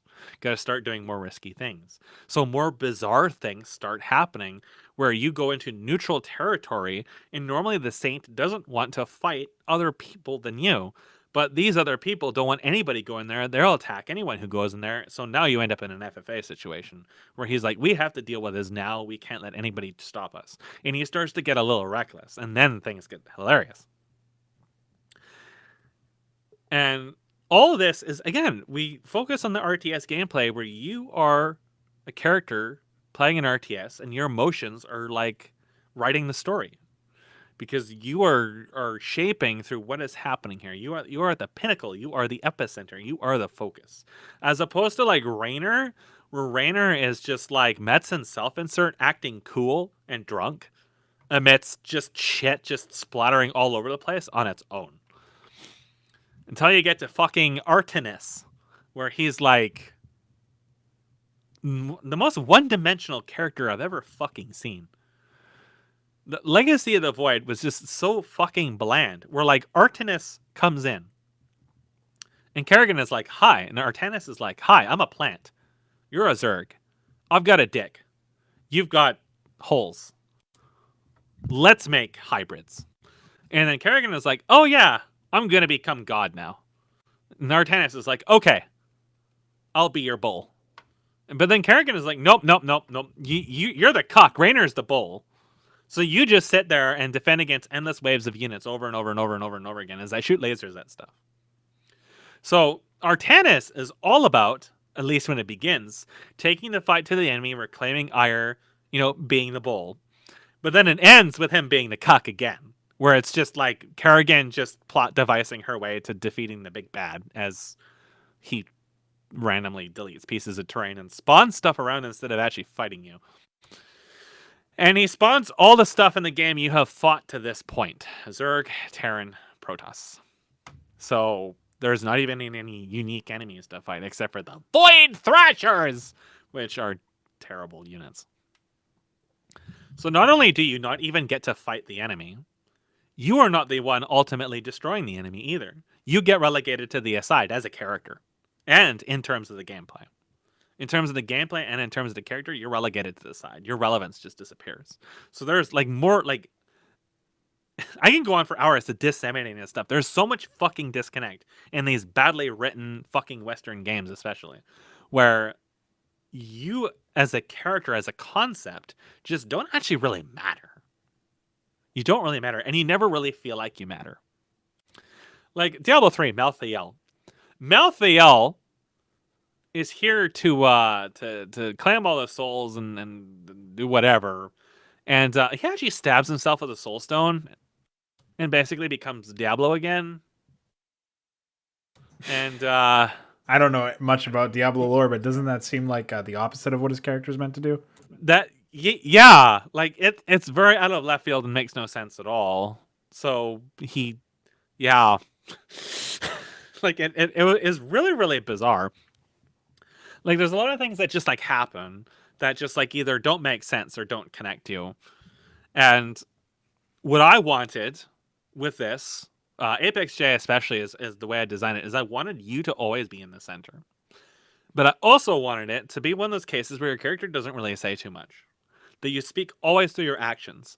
Because it was so difficult, like gameplay wise, I wanted that difficulty to be joined with a story that was exuding that same kind of turmoil.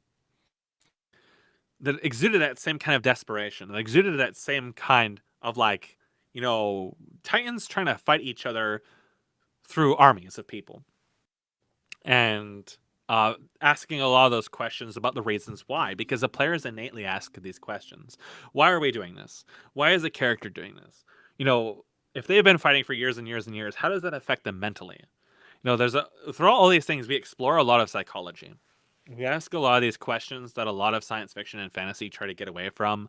Like, let's say, for example, gods and characters who live for thousands of years. Their mentality is going to change so much. Like, how do they mentally stay stable through all these years? They probably don't. A lot of things probably change. And we ask and approach questions like that. We approach a lot of questions like that. Within D&D, they just basically abducted this girl who is serving as the focus point of a giant laser gun that was just shooting down everything in sight and had been there for years and years and years and years and years. And the Mad King, who had been controlling the castle that they were in, is basically like a demon god. But he went insane when his host died, and only his like a projection of his mental state is left. That's kind of like grown on its own, and it's enslaved everything else and turned everything into zombies. But she still had a portion of her sanity left to be able to control this laser system. And she has bided all of her time for this one moment where she has an opportunity to basically destroy everything. She just doesn't want to be a part of this anymore. She doesn't want to have this shit going on anymore. She just wants it all to end. But the party came in there with the intent of using this laser to destroy something else that was like another threat that was coming up. But they run into her, and the first thing that she does when they give her this thing to power this laser is she is now going to destroy what they're standing on and everything around them instead. And they were confused by that. They were a little perplexed by that. But HKS realizes, oh yeah, it's probably because she's been stuck here for so many years and just wants it all to end. So this is like a lot of stuff you don't really encounter through traditional like campaigns or stories or whatever, is the kind of challenges mentally that these characters face. Sometimes we have these really shoehorned in convenient cinematics, like those in Wings of Liberty, where Raynor's crew are like bossing him around and pushing him around and getting uppity with him about their money. And then we conveniently sweep that under a rug. We're pretending to be deep, but we don't actually challenge any of this stuff that's going on. We don't actually resolve any of these conflicts. We don't actually ask questions about these conflicts ever again. They just disappear. They were convenient to bring up at the time to show that we're on rough times, and then they're swept in a rug and never addressed again. They never come up ever again. Not only that, And but that's it's the not even hallmark like of they bad had to writing. expressly set all this shit up. All you have to do is establish that a character in question is of a very old age and has been doing pretty much the same thing for a long time, like Oros in StarCraft 2 or whatever, where he's been trapped in the body of random Protoss, including Tassadar, for whatever the fuck reason. Yeah. Yet we like that's established or that's intimated, like that's subtextual. Like we just know that as a byproduct of what he says in the game. Yeah. And yet he behaves as if he was just invented there on the spot, because he was.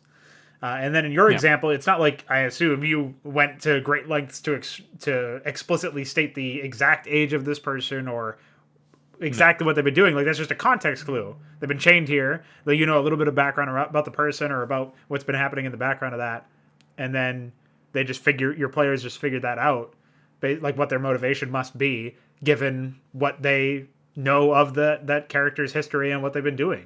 Like, why would they want to destroy this place? And then they, like, because that's clearly what they intend to do. And then they reverse engineer the motivation based on what they know about the character. It's not that complex.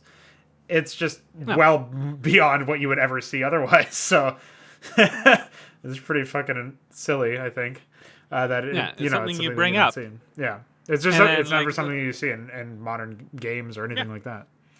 Because modern games are all about just convenient excuses, plot devices, and bullshit. That's why the prophecy thing is thrown everywhere, because nobody actually wants to write a story. Right. Well, one thing I can say is that it seems like in this case, like dragging us back to the information control point, what you were describing just now with a character that wants to just blow everything up because she's tired of being chained there for her entire existence, or the majority of it, or however long she's been there, at least a good portion. And like, again, you don't need to explicitly state all that information, just like you wouldn't need to explicitly state a character's motivations. You can sort of just allow people to reverse engineer them in a broader scope. Like, why does Raynor want to get back with Kerrigan? Well, we can't find a sensible reason, because in Brood War, he explicitly said he was going to kill her.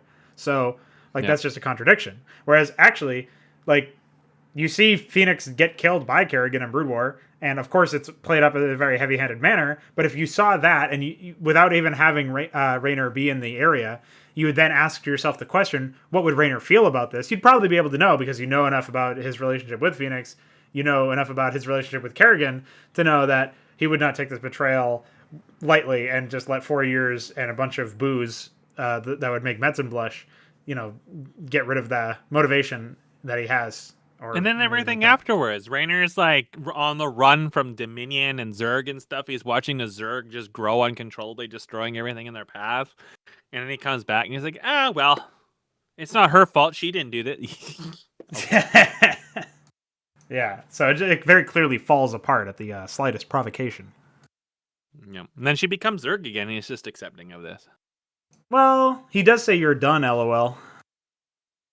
Yeah, and then he waits for her in the bar, and then she comes back and saves him again. Yeah. Metzen really, like, there's definitely, like, some kind of deeply seated, brooding frustration with Metzen in that.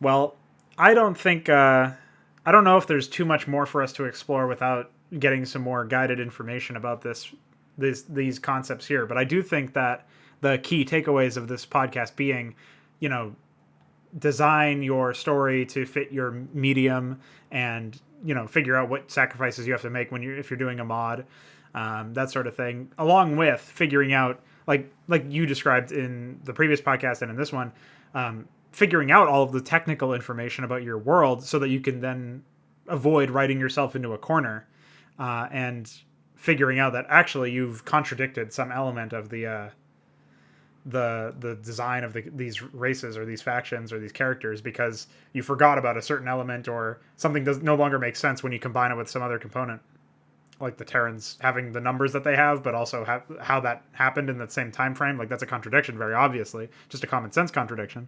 And so you avoid shit like that if you just make sure that your technical information makes sense, and then whether or not the player ever finds out about that technical information, about those specifics, you now have the information you need as a writer to make sure that you're designing something that is integral to the story and works properly, because otherwise, why is it there? Like, if it's not functioning and it's not integral, then there's no reason for it to be there. So not only can you design something like that, you can do so without needing to worry too much about information control.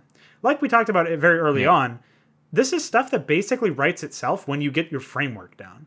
When you understand not only the technical information of your story, basically your lore for why the factions behave as they do, and from on a technical, like scientific manner, as weird as scientific sounds like in this context, you don't necessarily have to figure out exactly how plasma weapons work or whatever. You don't need to become an inventor or